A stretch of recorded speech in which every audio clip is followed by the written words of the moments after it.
তাকবীর! নারে তাকবীর! ইসলাম, ইসলাম! জিন্দাবাদ, জিন্দাবাদ! নাস্তিকতা নিপাত যাক, ইসলাম জিন্দাবাদ! নাস্তিকতা নিপাত যাক, ইসলাম জিন্দাবাদ! কোটি প্রাণে একই আওয়াজ। আসসালামু আলাইকুম। মাশাআল্লাহ, মধুর কণ্ঠে চমৎকার একটি সঙ্গীত শুনতে পেলাম। এ পর্যায়ে আমাদের সামনে গুরুত্বপূর্ণ নসিহত পেশ করার জন্য আহ্বান জানাচ্ছি আজকের মাহফিলের প্রধান অতিথি, প্রধান আকর্ষণ, প্রধান মেহমান, সিলেটের গর্ব, তরুণ সমাজের আইডল মুহতারাম মাওলানা এম হাসিবুর রহমান সাহেব মহোদয়কে তাফসীর পেশ করার জন্য আহ্বান জানাচ্ছি।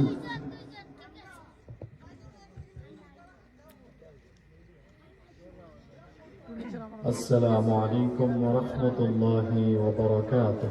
وعليكم السلام ورحمة الله وبركاته. إن الحمد لله الذي بنعمته تتم الصالحات، الذي علم القرآن وأكرمنا بالإسلام وأنعم علينا بالإيمان. نستغفره ونتوب إليه، وأشهد أن لا إله إلا الله وحده لا شريك له، وأشهد أن سيدنا وسندنا وحبيبنا وطبيبنا وطبيب أرواحنا محمدا عبد الله ورسوله، أرسله بالحق بشيرا ونذيرا وداعيا إلى الله بإذنه وسراجا منيرا. أما بعد، فقد قال الله تعالى في كلامه المجيد وفي فرقانه الحميد: أعوذ بالله من الشيطان الرجيم. بسم الله الرحمن الرحيم. إن الله وملائكته يصلون على النبي يا أيها الذين آمنوا صلوا عليه وسلموا تسليما. اللهم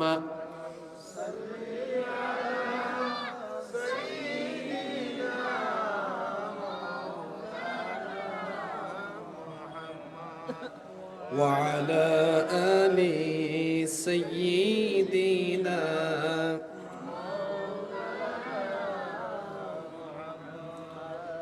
नहीं दो जहां में मिसाले मोहम्मद,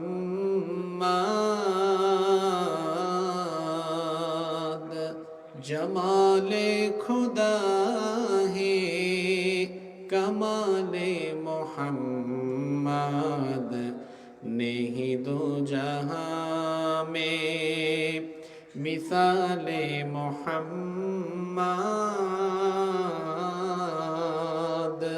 जमाले खुदा है कमाले मोहम्मद हृदय मोहम्मद अल्लाहुम्मा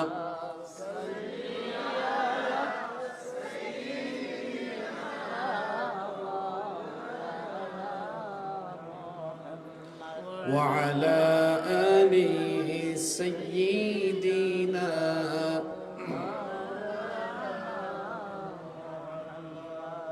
তুমি রহমান তুমি মেহেরবান অন্ধ গাহে না শুধু তোমারি গুণগান বুঝেও বুঝে না তবু শান তুমি রহমান তুমি মেহেরবান জনম জনম যদি গাহি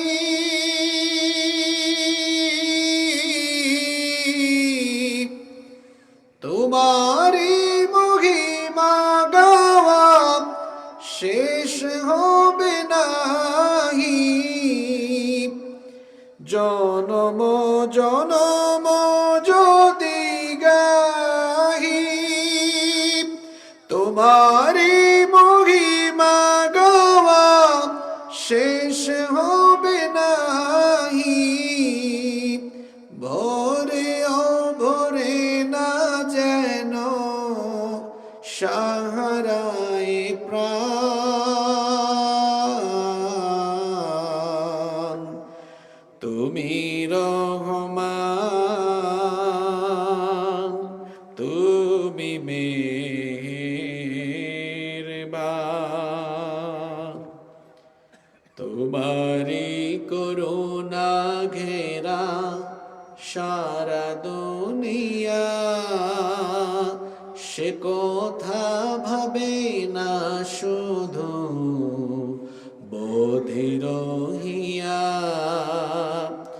তোমারি করুণা ঘেরা সারা দুনিয়া সে কথা ভাবে না শুধু বধির হিয়া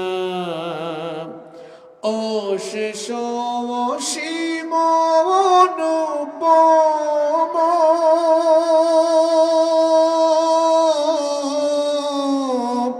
হৃদয় সুষমা তুমি তুমি প্রিয়তম প্রেমের আকাশে তুমি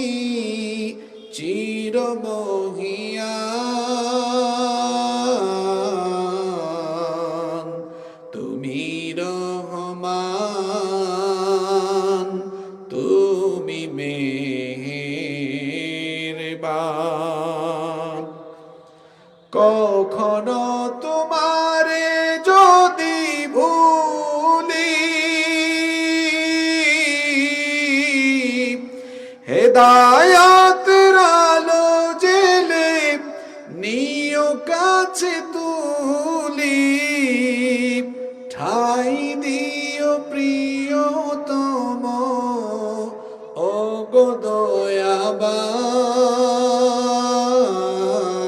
দয়াবান তুমি রহমান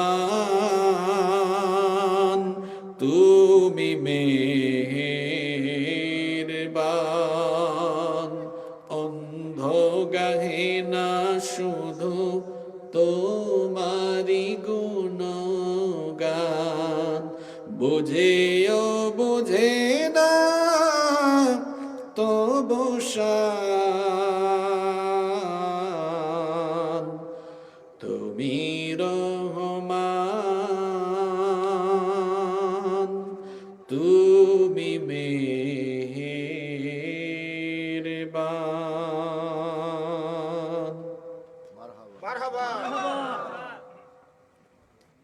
প্রাকৃতিক সৌন্দর্যের নৈসর্গিক লীলাভূমি এবং চায়ের ভূমি নামে খ্যাত মৌলভীবাজার জেলার কুলাউড়া উপজেলায় অবস্থিত ভৈরবগঞ্জ বাজার ইসলামী সমাজ কল্যাণ পরিষদের উদ্যোগে আয়োজিত আজকের এই 10ম বার্ষিক তাফসিরুল কোরআন মাহফিলের সমাপনী অধিবেশনের মোহতারাম শ্রদ্ধাভাজন সভাপতি, উপস্থিত অত্র সমাজ কল্যাণ পরিষদের সাবেক এবং বর্তমান দায়িত্বশীল বৃন্দ, উপস্থিত অত্র এলাকার গণ্যমান্য এবং বিশিষ্ট ব্যক্তিবর্গ, উপস্থিত আকাশের তারকা সমতুল্য শ্রদ্ধাভাজন উলামা ইকেরাম, মাহফিলে এসেছেন বিভিন্ন মসজিদের খুতাবা এবং আইম্মা ইকেরাম,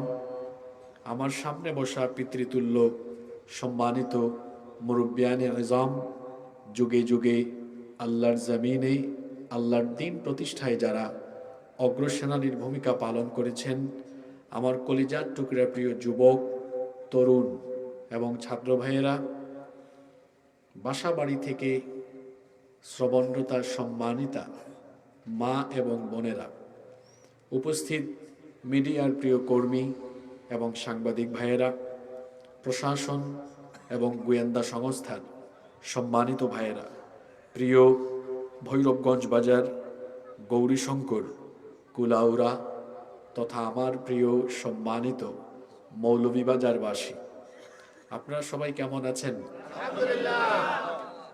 আলহামদুলিল্লাহ। আমাদের সবাইকে সুস্থতার সাথে বাঁচিয়ে রেখে আজকের এই সুন্দর, বরকতময়, নান্দনিক এবং জান্নাতি এই আয়োজনে আমাদেরকে সামিল হওয়ার তৌফিক যিনি দান করেছেন, গলার আওয়াজ বড় করে সবাই বলেন তো তিনি কে? সেই মহান রবের দরবারে হৃদয়ের সবটুকু ভালোবাসা, আবেগ, অনুভূতিকে উজাড় করে দিয়ে খুশি মনে প্রাণবন্ত আওয়াজে উচ্চ কণ্ঠে কালিমাতুশ শুকর আদায় করে আমরা সকলেই পড়ছি আলহামদুলিল্লাহ। অসংখ্য অগণিত দুরুদ এবং সালাম পেশ করছি সর্বকালের, সর্বযুগের সর্বশ্রেষ্ঠ মহামানব নবিয়ুনা ওয়া সাইয়্যিদুনা ওয়া কুদওয়াতুনা মুহাম্মাদুর রাসূলুল্লাহ। আমরা সবাই বলি সাল্লাল্লাহু আলাইহি ওয়াসাল্লামের প্রতি, যাকে আল্লাহ তাআলা আমাদের হেদায়াতের জন্য পাঠিয়েছেন। আল্লাহুম্মা সাল্লি আলাইহি, আল্লাহুম্মা বারিক আলাইহি। সম্মানিত কুলাউড়াবাসী, আজকের এই মাহফিলে বয়সে কিশোর, তরুণ এবং যুবকদের উপস্থিতি আমি একটু বেশি দেখতে পাচ্ছি। এটি খুবই আনন্দের, এটি অত্যন্ত ইতিবাচক, কারণ আগামীর সমাজ, আগামীর দেশ বিনির্মাণের কারিগর হচ্ছে এরা। এরা যদি বদলে যায়, আমার সমাজ বদলে যাবে। এরা যদি বদলে যায়, আমার দেশ বদলে যাবে। তো কুলাউড়ায় এই সুন্দর দৃশ্য দেখে আমি খুবই আনন্দিত হয়েছি। সর্বপ্রথম দোয়া করছি এই আয়োজনের সাথে যারা সম্পৃক্ত, যারা কষ্ট করেছেন, মেহনত করেছেন, আল্লাহ সবার গুনাহ মাফ করে দেন। আমরা যারা আসলাম এই কনকনে ঠান্ডাকে উপেক্ষা করে এই মাহফিলে যারা সামিল হয়েছে, আল্লাহ আপনি আমাদের সবাইকে কবুল করে নেন। এই যে তরুণ যুবকেরা এখানে আসলেন, যুবক ভাইয়েরা, তরুণ ভাইয়েরা, মানুষের হায়াতের, মানুষের জীবনের সবচেয়ে গুরুত্বপূর্ণ অংশ হচ্ছে এই যৌবনকাল। Youth is called the golden season of human life. যৌবনকালকে মানুষের জীবনের স্বর্ণালী সময় বলা হয়, কারণ এই সময়ে শরীরের শক্তি কম থাকে নাকি বেশি থাকে? বেশি থাকে। এই সময় অনেক উন্মাদনা থাকে। তারুণ্যের এই উন্মাদনায় কেউ দেখা যায় শয়তানের খপ্পরে বিপদগামী হয়। এই সময় দেখবেন শরীরে তেল বেশি থাকে, এই জন্য রং তামাশাও বেশি। দেখবেন রাস্তাঘাটে যারা একটু পাকপাকুম করে বাইক চালায় এরা সবাই তরুণ যুবক। আপনারা কি কখনো 40 বছরের 50 বছরের মানুষকে এরকম ডানে বামে কাটকুট দিয়ে গাড়ি চালাতে দেখেছেন? এটা চালায় কারা? এই 15, 17, 18, 20, 22, 25 বছরের ছেলেরা। কারণ গায়ে একটু চর্বি বেশি, তো শক্তি বেশি। এই সময় রং তামাশা করতে মনও চায়। আমার প্রিয় ভাইয়েরা, এই সময়ে যদি আমরা নিজেদের যৌবনকালের প্রতি আমরা যদি সচেতন না থাকি, তাহলে কিন্তু আমাদের কেরিয়ার ধ্বংস হয়ে যাবে, আমাদের জীবন নষ্ট হয়ে যাবে। আবার এই সময়টাকে আমরা যদি গুরুত্বের সাথে কাজে লাগাতে পারি, আমাদের কেরিয়ার, আমাদের ফিউচার ব্রাইট হয়ে যাবে, জীবন সুন্দর হয়ে যাবে। এজন্য মনীষীগণ বলেন, যৌবনকাল হলো কচু পাতার পানির মতো।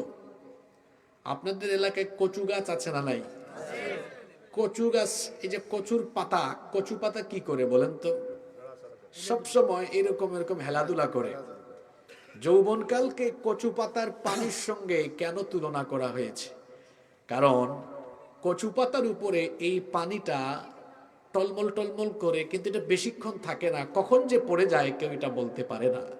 যৌবনকালকে কচু পাতার পানির সঙ্গে এজন্য তুলনা করা হয়েছে, এই যৌবনকালটা সবসময় একটা রিস্কি জোনের ভেতরে বা একটা রিস্কি এনভায়রনমেন্টের মধ্যে থাকে। যদি কোনো যুবক বা তরুণ একটুখানি গাফেল হয়, অসতর্ক হয়, তাহলে তার পুরো যৌবন নষ্ট হয়ে যেতে পারে। আপনারা দেখবেন যৌবনকালকে যারা কাজে লাগায় এরা আল্লাহর ওলি হয়ে যায়। যৌবনকালকে যারা কাজে লাগায় এরা পৃথিবীর বিখ্যাত মানুষ হয়ে যায়। আর যৌবনকালে যে ব্যক্তি নষ্ট হয়, শয়তান তার কাছে মুরিদ হয়। কি বলছে কথাটা বুঝছেন? যৌবনকালে যে নষ্ট হয়, শয়তান তার কাছে গিয়ে মুরিদ হয়। এই জন্য যৌবনকাল হচ্ছে মানুষের জীবনের সবচাইতে দামি দৌলত। সবচাইতে দামি দৌলত হলো এই যৌবনকাল। যেহেতু যৌবনকাল মানুষের জীবনের দামি দৌলত, এজন্য ইসলাম যৌবনকালকে খুব গুরুত্বের সাথে দেখেছে, খুবই গুরুত্বের সাথে দেখেছে। এবং যুবকরা হলো একটা সমাজের প্রাণশক্তি, মেরুদণ্ড। কেন যুবকদেরকে সমাজ বা জাতির মেরুদণ্ড বললাম? আচ্ছা, আপনারা আমাকে বলেন তো, মেরুদণ্ড ছাড়া কি মানুষ সোজা হয়ে দাঁড়াতে পারে? মেরুদণ্ড ছাড়া যেমন একজন মানুষ সোজা হয়ে দাঁড়াতে পারে না, ঠিক তেমনি কোনো জাতির যুবকরা যদি পথভ্রষ্ট থাকে, ঘুমের মধ্যে থাকে, এই জাতি কোনোদিনও মাথা উঁচু করে পৃথিবীর বুকে দাঁড়াতে পারে না। আর পৃথিবীর ইতিহাসে যতগুলো বিপ্লব সফলতার মুখ দেখেছে, প্রতিটা বিপ্লবে যুবকদের ত্যাগ, কুরবানি আর রক্ত ছিল। যুবকদের রক্তের উপর দিয়ে বিপ্লবগুলো সফল হয়েছে। সেই চীন বিপ্লব, ফরাসি বিপ্লব থেকে নিয়ে শুরু করে, আপনি যদি এই সাবকন্টিনেন্ট, আমাদের এই ভারতীয় উপমহাদেশ, এর প্রতিটি সংগ্রামকে নিয়ে যদি আপনি পর্যালোচনা করেন, তো দেখবেন 47, 52, 69, 71, 24 প্রতিটি বিপ্লবে যুবকরা ছিল সম্মুখ সারিতে। আবার যদি ইসলামী সবগুলো সভ্যতার বিজয় দেখেন, তো দেখবেন সেখানে যুবকদের ডেডিকেশন সবচেয়ে বেশি। বদর, ওহুদ, খায়বার, খন্দক, পরবর্তীকালে খোলাফায়ে রাশেদার আমল, বড় বড় যুদ্ধ, দিক বিদিক বিজয়ে যারা রক্তের সাগর আর নদী প্রবাহিত করে, রক্তের নদী আর সাগর সাঁতরায়া সাঁতরায়া এক হাতে কালেমার ঝান্ডা, অন্য হাতে তলোয়ার নিয়ে যারা অবিরাম গতিতে ছুটে চলেছে, তারা আর কেউ নয়, তারা হচ্ছে মুসলিম উম্মার তরুণ আর যুবকেরা। তরুণ যুবকরা ইতিহাস পাল্টায়, সভ্যতা পাল্টায়। তরুণ আর যুবকেরা ইতিহাসকে অদল বদল করে দেয়। যা মানুষের ভাবনার বাহিরে, সেটা যুবকরা কম দেখা যায় বাস্তবতায় নিয়ে আসে, যা অসম্ভব যুবকরা সেটাকে সম্ভব করে তুলে। আপনারা দেখেন নাই আমাদের দেশে গত 17 বছরে রাবেয়া বসুরি জাতির ঘাড়ে এমন ভাবে চেপে বসেছিল, মুরব্বীরা ভেবেছিল এই বুঝা কি করে যে লাঘব হবে আমরা জানি না। হাই হুতাশ আর হাই হুতাশ।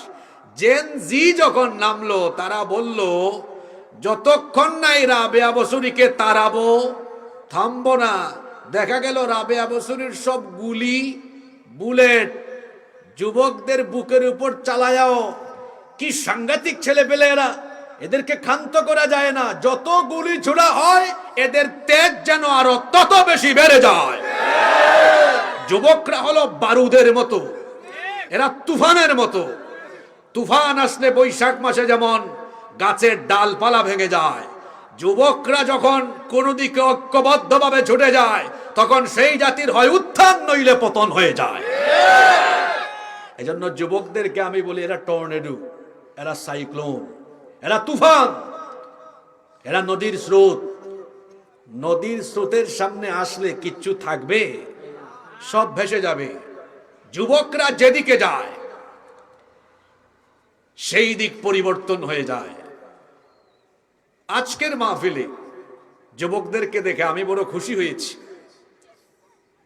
এটা সব জায়গায় এরকম দেখা যায় না।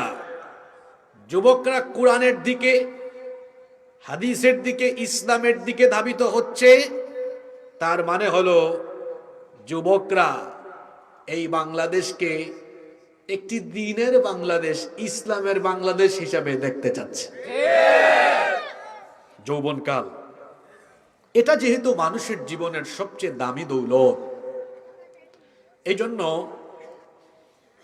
এই যৌবনকালের বয়সের প্রতি ইসলাম খুব গুরুত্ব দিয়েছে। এমনকি স্বয়ং নবী করিম সাল্লাল্লাহু আলাইহি ওয়াসাল্লাম যুবকদেরকে অত্যন্ত ভালোবাসতেন, খুবই মহব্বত করতেন। সুবহানাল্লাহ পড়বেন না? তরুণদেরকে, যুবকদেরকে আল্লাহর নবী বড় মহব্বত করতেন, যুবকদেরকে আল্লাহর নবী বড় ভালোবাসতেন। একবার এক সমাবেশে আল্লাহর নবী বক্তৃতা করছেন, বয়সে খুব অল্প বয়সী এক তরুণ, একজন যুবক সাহাবী সমাবেশ স্থলে জায়গা পেলেন না, পেছনে তিনি দাঁড়িয়ে আছেন। আল্লাহর নবী বক্তৃতা দেওয়াকালীন এই দৃশ্যটা দেখলেন, দেখার পরে বললেন, সাহাবী তুমি দাঁড়িয়ে আছো কেন? ওই সাহাবী তখন বললেন, ওগো আল্লাহর নবী, বসার মতো কোনো স্পেস না পেয়ে আমি দাঁড়িয়ে আছি। এই কথা শোনা মাত্র রাহমাতাল লিল আলামিন তার গায়ের চাদর মুবারক ওই যুবক সাহাবীর দিকে নিক্ষেপ করলেন। এই যুবক সাহাবীর নাম হচ্ছে জারির রাদিয়াল্লাহু আনহু। আল্লাহর নবী তার নিজের চাদর মুবারক এইভাবে ছুঁড়ে মারলেন। এরপরে বললেন, জারির জায়গা পাও নাই তো কি হয়েছে? কি হয়েছে? আমি আমার নিজের চাদরটা দিলাম, আমার চাদরটা বিছিয়ে তুমি চাদরের উপরে বসে যাও। আল্লাহু আকবার। জারির রাদিয়াল্লাহু আনহু নবীজির চাদরখানা মাটিতে কি আর বিছাবেন, আল্লাহর নবীর চাদর মুবারককে বুকের সাথে জড়িয়ে ধরলেন, বারবার বারবার সেই চাদর মুবারককে চুমু খেতে লাগলেন। কারণ এই চাদরের সাথে তো আমার নবীর বরকতময় শরীরের একটা স্পর্শ আছে। এই জন্য বারবার তার মুখের সামনে নিয়ে পাগলের মতো চুমু খাচ্ছিলেন। আল্লাহর নবীকে তিনি বললেন, ওগো আল্লাহর নবী, আল্লাহর পরেই হলো আপনার মর্যাদা, আপনার চাদরের উপরে আমার মতো ক্ষুদ্র জারির কি করে বসতে পারে বলেন? চাদরখানা যেহেতু আমার কাছে পেয়েছি, জীবনের জন্য একটা সুযোগ পেয়েছি, এই জন্য বারবার বারবার চুমু খেয়ে খেয়ে চাদর থেকে আপনার শরীরের ঘ্রাণটা আমি নিচ্ছিলাম। সুবহানাল্লাহ। আল্লাহর নবীকে তিনি বললেন, আকরামাকাল্লাহ কামা আকরামতানি ইয়া রাসূলুল্লাহ। আমরা বলি সাল্লাল্লাহু আলাইহি ওয়াসাল্লাম। ওগো আল্লাহর নবী, এই ভরা মজলিসে আমার মতো একজন ক্ষুদ্র মানুষকে আপনি আজ যেভাবে সম্মানিত করলেন, আমিও দোয়া করছি আল্লাহ আপনার সম্মান আরো বাড়িয়ে দিক। আপনার চাদরে বসার মতো কোনো সাহস আমার নাই, আমি শুধু সুযোগ পেয়েছি বলে চুমু খেয়েছি, চাদরখানা আপনাকে দিয়ে দিলাম। আপনি যে আমাকে এত মহব্বত দেখিয়েছেন, সম্মান করেছেন, এতেই আমার মনটা খুশি হয়ে গিয়েছে। সুবহানাল্লাহ। আপনার যুবক ভাইয়েরা, আপনারা মনোযোগী আছেন তো? চিন্তা করেন তো, আল্লাহ নবী চাদর দিয়ে দিয়েছেন, তাহলে ভালোবাসা কম ছিল না বেশি ছিল? রসুল আমার ভালোবাসা, রসুল আমার আলো আশা, রসুল আমার প্রেম বিরহের মূল আলোচনা, রসুল আমার কাজে কর্মে অনুপ্রেরণা। আমরাও আপনাকে ভালোবাসি ইয়া রাসূলুল্লাহ সাল্লাল্লাহু। আপনার জন্য আমাদের জান কুরবান হয়ে যাক, বলেন আমিন। তিনি যুবকদেরকে ভালোবাসতেন, কারণ এই যৌবনকাল এটা মানুষের জীবনের সবচেয়ে দামি দৌলত। এই বয়সে মানুষের শরীরে শক্তি থাকে অনেক বেশি, এই জন্য বিপদগামী চরিত্র নষ্ট হয়ে যাওয়ার সম্ভাবনা অনেক বেশি। যৌবনকালে যেহেতু মানুষের জীবন সবচেয়ে ঝুঁকির মধ্যে থাকে, আবার এই সময়টা মানুষের জীবনে বড় সম্ভাবনাময় সময়। যেহেতু যৌবনকাল মানুষের জীবনের দামি দৌলত, এজন্য কিয়ামতের ময়দানে প্রত্যেকটি মানুষকে তার যৌবনকালের ব্যাপারে আল্লাহর দরবারে জিজ্ঞাসিত হতে হবে। দেখুন, তিরমিজির বর্ণনায় হাদিস এসেছে, হাদিসের বর্ণনাকারী সাহাবী হচ্ছেন আব্দুল্লাহ ইবনে মাসউদ রাদিয়াল্লাহু আনহু। তিনি বলছেন, নবী করিম সাল্লাল্লাহু আলাইহি ওয়াসাল্লাম বলেছেন, লা তাজুলু কদমা ইবনি আদম মিন ইনদি রাব্বিহি হাত্তা ইউসআলা আন খামসিন। কিয়ামতের দিন 5টি প্রশ্নের জবাব না দিয়ে আল্লাহর কোনো বান্দা এক কদম নড়ারও কোনো সুযোগ পাবে না। 1 নাম্বার প্রশ্ন করা হবে, আন উমরিহি ফিমা আফনাহু, তোমাকে যে এত লম্বা হায়াত দিয়েছে এটা কিভাবে কাটিয়েছো, গোটা জীবনের হিসাব আল্লাহর কাছে দিতে হবে। 2 নাম্বার প্রশ্ন করা হবে, আন শাবাবিহি ফিমা আবলাহু, ও বান্দা তোমাকে যে যৌবনকাল দিয়েছিলাম সেই যৌবনকাল কোথায় কিভাবে কাটিয়েছো? যৌবনকালকে মেয়েদের পেছনে ঘুরঘুর করে কাটিয়েছো, ফেসবুকিং, ইউটিউবিং, টিকটক করে করে, অথবা এই যৌবনকালে রং তামাশা করে করে যৌবন কাটিয়েছো, নাকি আমি আল্লাহর আনুগত্য করে যৌবন কাটিয়েছো? আল্লাহ বলবেন, তোমার যৌবনের হিসাব আমার কাছে দাও। 3 নাম্বার প্রশ্ন করা হবে, ওয়া মালুহু মিন আইনা কাসাবাহু, সম্পদের পাহাড় যে গড়েছো কোন পথে সম্পদ কামাই করেছো আমার কাছে হিসাব দাও। 4র্থ প্রশ্ন আল্লাহ করবেন, ওয়া ফিমা আনফাকাহু, ধন সম্পদ কোথায় কিভাবে ব্যয় করেছো ব্যয়ের একটা হিসাব দাও। 5 নাম্বার প্রশ্ন করা হবে, ওয়া মাযা আমিলা ফিমা আলিমা, যতটুকু জানতে ততটুকু আমল করতে কিনা। এই 5টা প্রশ্নের জবাব না দিয়ে কিয়ামতের দিন একটা মানুষও তার কদম নড়ানোর সুযোগ পাবে, কদম নড়ানোর সুযোগও পাবে না। তার মধ্যে একটা গুরুত্বপূর্ণ কোশ্চেন হলো, আল্লাহ বলবেন, আন শাবাবিহি ফিমা আবলাহু, যৌবনকালের হিসাব দাও, কি করেছো যৌবনকালে, যৌবনকালের হিসাব দাও। আমার ছাত্র ভাইয়েরা, তরুণ যুবক ভাইয়েরা, খেয়াল করে শুনেন, আল্লাহ যখন আমার আপনার যৌবনকাল সম্পর্কে হিসাব চাইবেন, তখন হিসাব দেওয়ার মতো পরিস্থিতি আমাদের যেন থাকে। এজন্য তো এই যৌবনকালকে কদর করা লাগবে।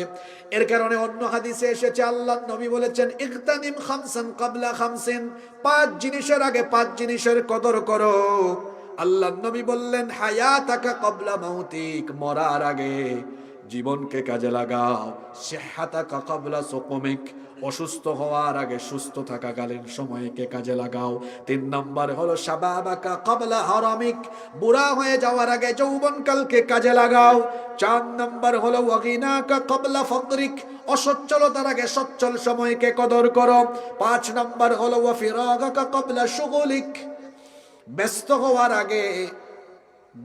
হওয়ার আগে অবসর থাকাকালীন সময়টার কদর করো। এখানে আল্লাহর নবী একটা গুরুত্বপূর্ণ কথা বললেন, শাবাবাকা ক্বাবলা হারামিক, বার্ধক্যে যাওয়ার আগে যৌবনকালের কদর করো। কারণ যৌবনকাল চলে গেলে এই যৌবনকালকে আর ফিরে পাওয়া যাবে। এই দেখেন, আমার বাবার দাড়ি পেকেছে, চুল পেকেছে। এক সময় তিনি আমাদের মতো ইয়াং ছিলেন, যুবক ছিলেন। এখন যারা এখানে বয়সে তরুণ, যদি হায়াত থাকে আর কি, তাহলে এরকম চুলদারি আপনাদেরও পাকবে। যৌবনকাল এখন যেটা আপনার মধ্যে আছে এটা থাকবে না, এটা ফুরিয়ে যাবে, এটা চলে যাবে, এটা থাকবে না।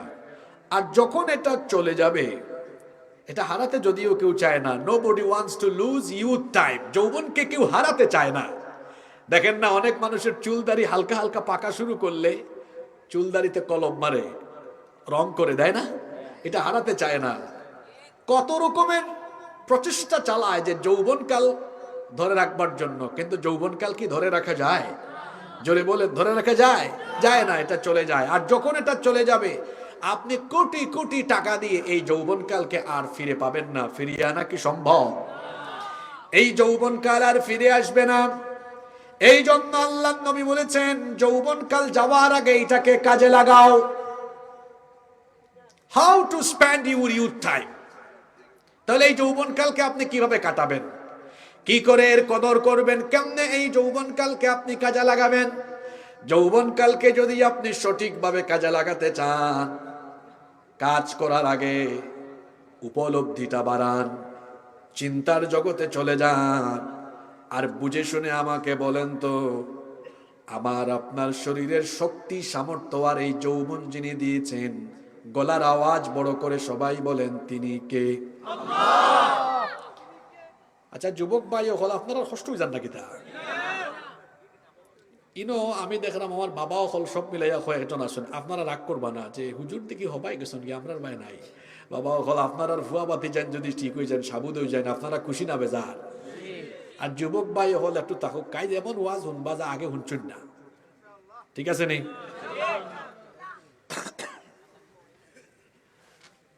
তো বলছিলাম যৌবনকাল কিভাবে কাজে লাগাবেন। কাজে লাগানোর জন্য আগে আত্ম উপলব্ধি করেন। সেটা কিভাবে? আগে আপনি এটা বোঝার চেষ্টা করেন যে আমার এই যৌবন দিয়েছেন কে? Keep in your mind, youth is not a gift given by your leader. যৌবন আপনার নেতার দেওয়া গিফট নয়। কথাটা আবার বলছি, যৌবন আপনার নেতার দেওয়া গিফট নয়। তো যৌবন দিছুন কে? আপনারা হইবা হুজুর মাঝে দিন নেতাই না হারাচ্ছেন কেন? কারণ আছে। কারণ নেতা হলে বুড়া মানুষের টার্গেট করে না জোয়ান ফাইন ধরে টার্গেট করে? ও তো লাইন হচ্ছে। কারণ এনোর দৌড়ানির এনার্জি নাই, এই বাইক চালানোর এনার্জি নাই, এর লাগি তারা আগে উতুকায় সব জোয়ান ফাইন বাকরও লিস্ট করো। আমি মাঝে মাঝে তুরা সিলেটি মাতমো, আপনারা বেজার হয়ে যাবানি।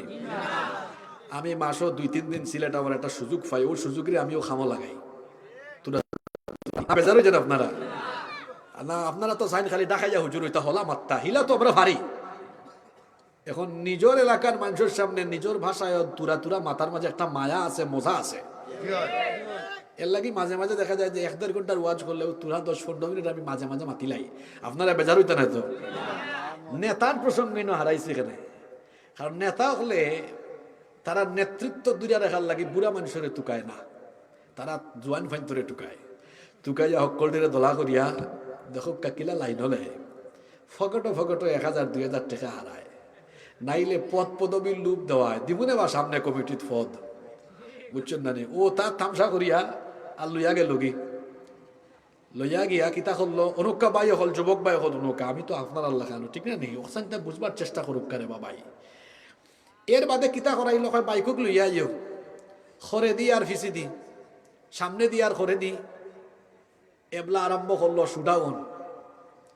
হে আসলে আপনার তারুণ্য যৌবনের শক্তিরে আপনার আবেগও ফালাইয়া না প্রতারণার জালও ফালাইয়া, হে কিন্তু আপনার এই তরুণ আর যৌবন বয়সের শক্তিরে ব্যবহার করেন, আপনারা ইউজ করেন, আপনি টারু ভাইরা না, আপনারা সামসাল লাগান ব্যবহার করেন। কথাটা শুনতে বাদ লাগে, কিন্তু আসলে বাস্তবতা তো ওটাও। আপনারা সামসাল লাগান কিতা করেন?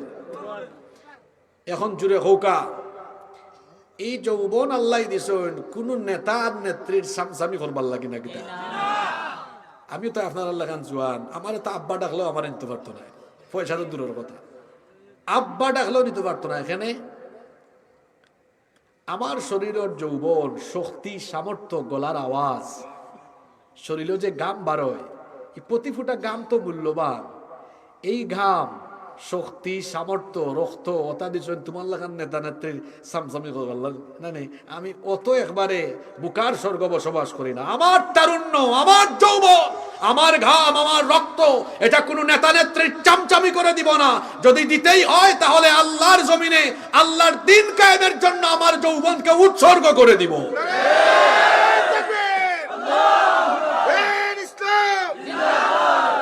স্লোগান দিলে খালি হইতো না, কথা ওখান বুঝা লাগবো। স্লোগান দিছেন আমার ভাইয়ে, আল্লাহ তানরে কবুল করুকা, সম্মান বাড়ায় দোকা ভাই, ইতা ভাই অকলর দরকারও আছে।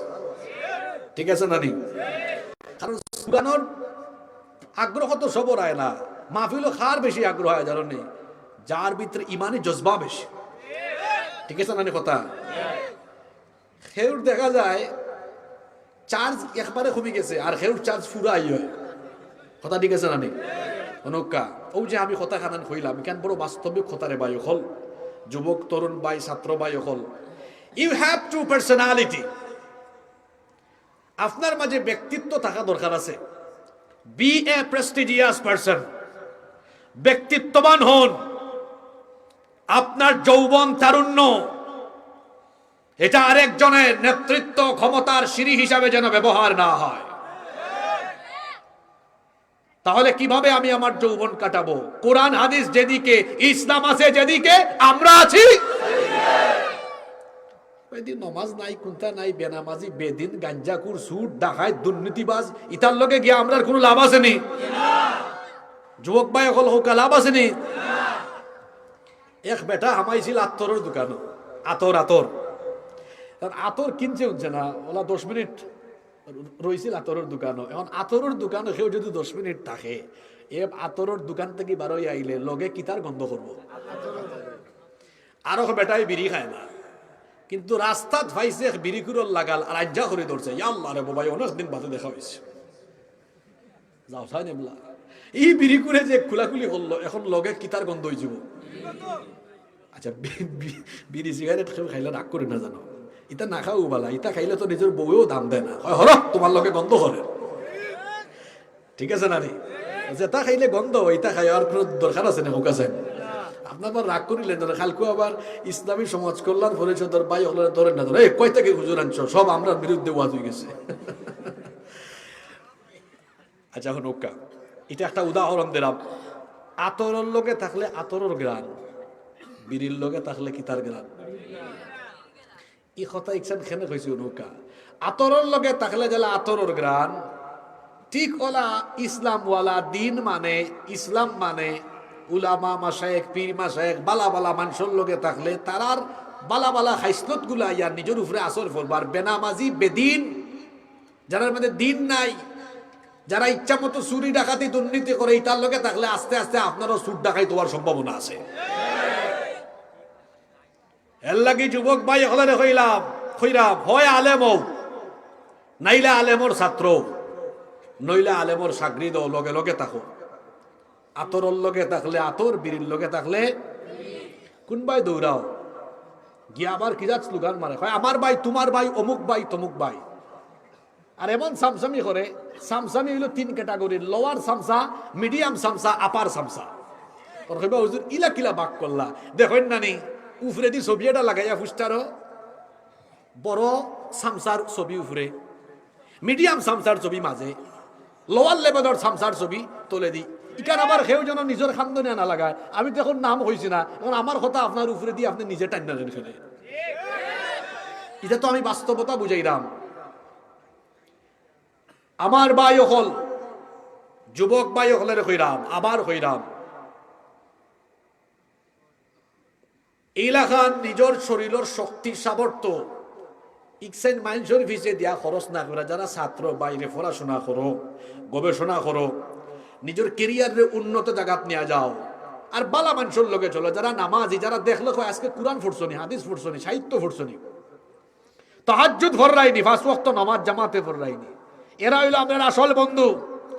আর যারা দেখা হইলেও কয় কিতাবে পকেটও বিড়ি আসেনি, সিগারেট আসেনি, কিতারে খবর কিতা, ও ভাই সান্দার টাকা কিছু মারছত নি, বাইরে বাগ দিস। কথা বুঝে যাননি? আমরা আলেম উলামা যেদিকে আমরা আছি, আলহামদুলিল্লাহ বাংলাদেশে এখন উলামা মাশায়েখরা ঐক্যবদ্ধ হয়েছে। আলহামদুলিল্লাহ। যারা মুখে দি কোনটা বাড়ান না বোঝা যায় তারা বড় বেজার হয়েছে। আলেম উলামা এক হইছে না, আপনারা খুশি না বেজার? খারা খারা খুশ না একটু আত্মদুকে চাইন। আরে বাপ রে বাপ, দেখাই নি খারবা ই আল্লাহর কুতুবে গুয়া খাইয়া একবারে বেতাল হয়ে গেছে। তালুল আমি ভাবছি আমার সামনে যারা বইছেন এরা বেশি গুয়া খাইরা, ফান সুপারি খাইরা, তো ফান সুপারি খাইরা তালুল ঠিক আছে, গুবম যায় কারণ সাবা সাবি তো এটা আলাদা পরিশ্রম। এটা পরিশ্রম আছে না, ইভাই সাফা বাই দি ইভাই হবাই দি না নে, এটা তো কষ্ট, সাফাইয়া সুফাইয়া বহুত কষ্ট করে হজা গেছেন। আমি ভাবছি আজ খুব মনোযোগ আছে, কিন্তু এই যে ফান খাইয়া খাইয়া তালোর ভিতরে বেতাল হয়ে গেছেন আমি তো জানি না। কিতারে বাবাই জর্দার কিতাব বেশি আছেন না কিতা ইতা খাওয়া যেত না। ইনো যারা আইসন সব ইমানদার মানুষ, আলহামদুলিল্লাহ হোক। যাই হোক, মাঝে মাঝে ইতা কিছু মানুষ না থাকলে মাহফিলও মজাও থাকে না। আচ্ছা কষ্ট জানি আপনারা আলেম উলামা হলোর লগে আপনার টাকার দরকার আছে নি? আমরা আলেম উলামাদের সাথে থাকবো ইনশাআল্লাহ। আমি আমার যুবক ভাইদেরকে বলছিলাম যৌবনকালকে কিভাবে আমরা কাজে লাগাবো। যৌবন তো আল্লাহ দিয়েছেন, এই জন্য এই যৌবন যার পথে উৎসর্গ করতে হবে, যৌবন যার পথে কাটাতে হবে, যার আনুগত্য মতো পরিচালনা করতে হবে, তিনি কে? কি করে তাহলে আমি আমার যৌবনকে ভালোভাবে কাজে লাগাতে পারি?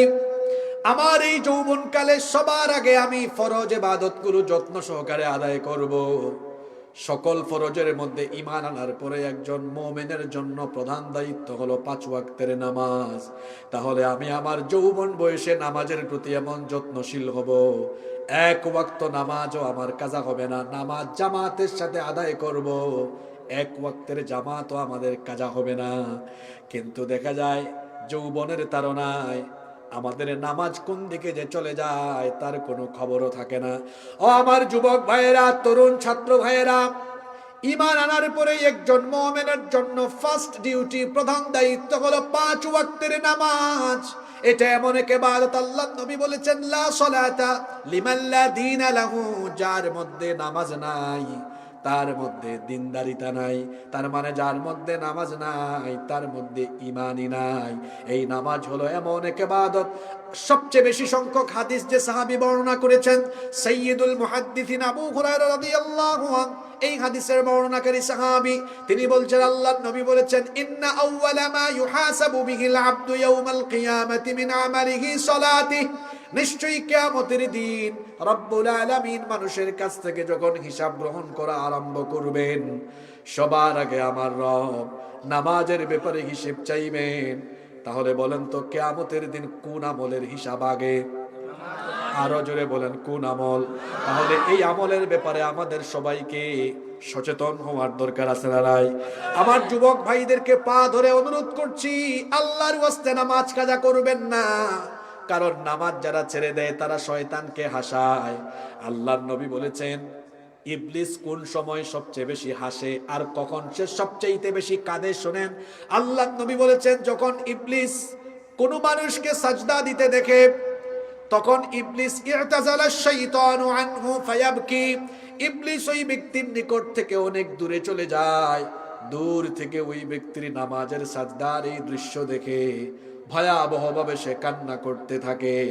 তাহলে এই হাদিস আমাদেরকে যে বার্তা দিল সেটা হলো, কাউকে যদি ইবলিস নামাজরত অবস্থায় দেখে তখন সে কাঁদে, আর যখন ইবলিস কাউকে ধোঁকা দিয়ে নামাজ থেকে দূরে রাখতে পারে, ইবলিস এই বেনামাজিকে দেখে হাসে। তাহলে এই হাদিস থেকে কি মেসেজ পেলাম, কি বার্তা পেলাম? আমরা যখন ফজরে নামাজে না গিয়ে ঘুমিয়ে থাকি, জোহর আসর মাগরিব এশা যখন কাজা করি, ইবলিস তখন হাসে। আর আমরা যখন 5 ওয়াক্ত আজান শুনে মসজিদে জামাতে গিয়ে আমরা শামিল হয়ে যাই, এই দৃশ্য দেখলে ইবলিস তখন কাঁদে। আমার যুবক ভাইয়েরা গলার আওয়াজটা বড় করে বলেন দেখি, ডেইলি রেগুলার 5 বার আপনারা ইবলিসকে হাসাবেন না কাঁদাবেন? যারা মুখে দি মাত পারন না কিতা মুখ খের হারাই বলিস না কিতা না গুয়া বেশি আমাই গেছে মাত বারণ না।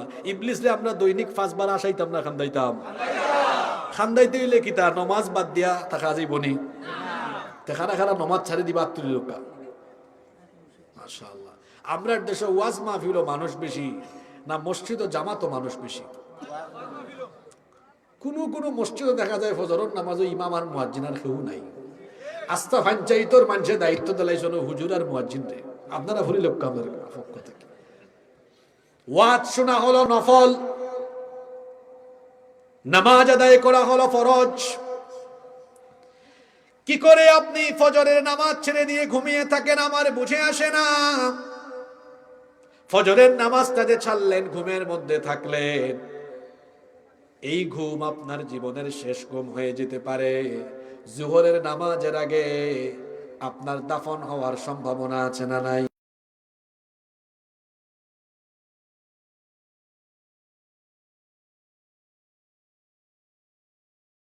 কাজা এমন তো হতে পারে। বুড়া হলে নামাজ পড়বো এমনটা যারা ভাবে, আমি মনে করি তার মাথায় শয়তান পেশাব করে দিয়েছে। শয়তান যদি মগজে পেশাব না করতো তাহলে এমন ভ্রান্তির ভেতরে সে কিভাবে পড়ে থাকে।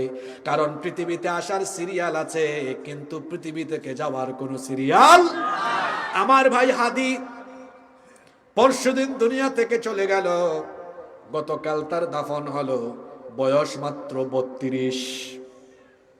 আমার চেয়ে বয়সে কত ছোট, দুনিয়া থেকে চলে গেল।